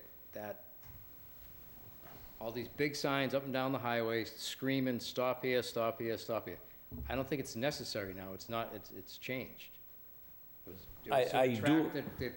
The Cape traffic coming home or going down, stop here and take a rest. Yeah, and That's my opinion. Yeah, well, the Cape traffic's all That's- stopped since we did all these turnarounds. You're not gonna see too much of that anymore. Right. Like, for yeah, instance. and I think if we remove the requirement for a sign that's non-conforming, we'll never have an opportunity to make any improvements. I think to like the commissioner was saying, Well, I things guess that then just we don't touch the bylaw, keep it the way it is. Now, okay, I understand it's a big sign, however, the setback, for instance, Lindsay's sign, he don't have enough room to set it back. He doesn't have the 20 feet. He'll be in the middle of the parking lot. So what do you tell the guy with the sign? Just don't put a sign? Well, it's a hardship. That's a legitimate hardship then, right? I guess. Then you grant a variance. Well, I guess the author of the bylaw is right then. I guess we don't touch it. Well, if you get... I'd like to see some... The way I read it, that's how I... No, it is. That's how I think that the person who wrote that wants that to be. It is like that, you're right. Take down these big signs and get them, if they're all uniform, and again, 50 square feet on Cranberry Highway it's very big. It's not necessary. The road is widened, and you're closer and closer to these buildings, and the sign's bigger and bigger. Okay, so I guess... Just my opinion. No, you're right, and I agree, Veronica. What do you guys think? So we leave it the way it is. I just find it hard, if you just change the writing, you need to go for special permit or variance. We ought to look at it and find some way to make it possible to make a minor I mean, we have Makes sense. grandfathered lots. Couldn't have a Yeah. grandfathered sign? Well, What, the way it's I'm not, I written? mean, I'm saying, The way it's written, I it's know, not. I understand, but I mean, is there a way of putting in it? the bylaws are written to take any discretionary, the commissioner has no discretion. He can't say, oh, well, yeah, okay, yes. He has to either say yes or no. There's no gray. Right, And the gray is us. right, That's the way the bylaws are written. right. And, and that's good, because he gets to look like a jerk, and we get to look like nice guys. And it all works out in the end. But I think, again, okay, if you're gonna take a sign that has fluorescent tubes inside and change it to LED lights, well, you need an electrical permit anyway, because an electrician has to do that. Oh, and But then, do I really need to come to the building department and ask them, is it okay for me to take my panel off and change the lights inside? yeah, and then at the same token, if the guy really wants to, then spend the money and then go through the whole procedure and then get it done. do the variance, do the whatever he needs to get, right? If he wants it that bad. Yeah, and I know everybody thinks that when you're in business, you're loaded with dough, so you can afford everything. Yeah. Not everybody. No, I'm All right, just so we're sensitive. tabling these, and we're gonna get into any of that? Are we good? Nah, I Look guess, at it, if we see some way of alternative, think we'll about bring it it. up. Yeah, We'll talk think about it next time. Thank you all for Make a coming. motion to close. Have a second? Second. Second by Rich, all in favor, say aye. Troy? Aye. Veronica? Aye. Jim? Aye, Rich? Aye. And myself, aye. Closed. 9:15, my God. You know, Happy New Year, everyone. Thank you for coming tonight.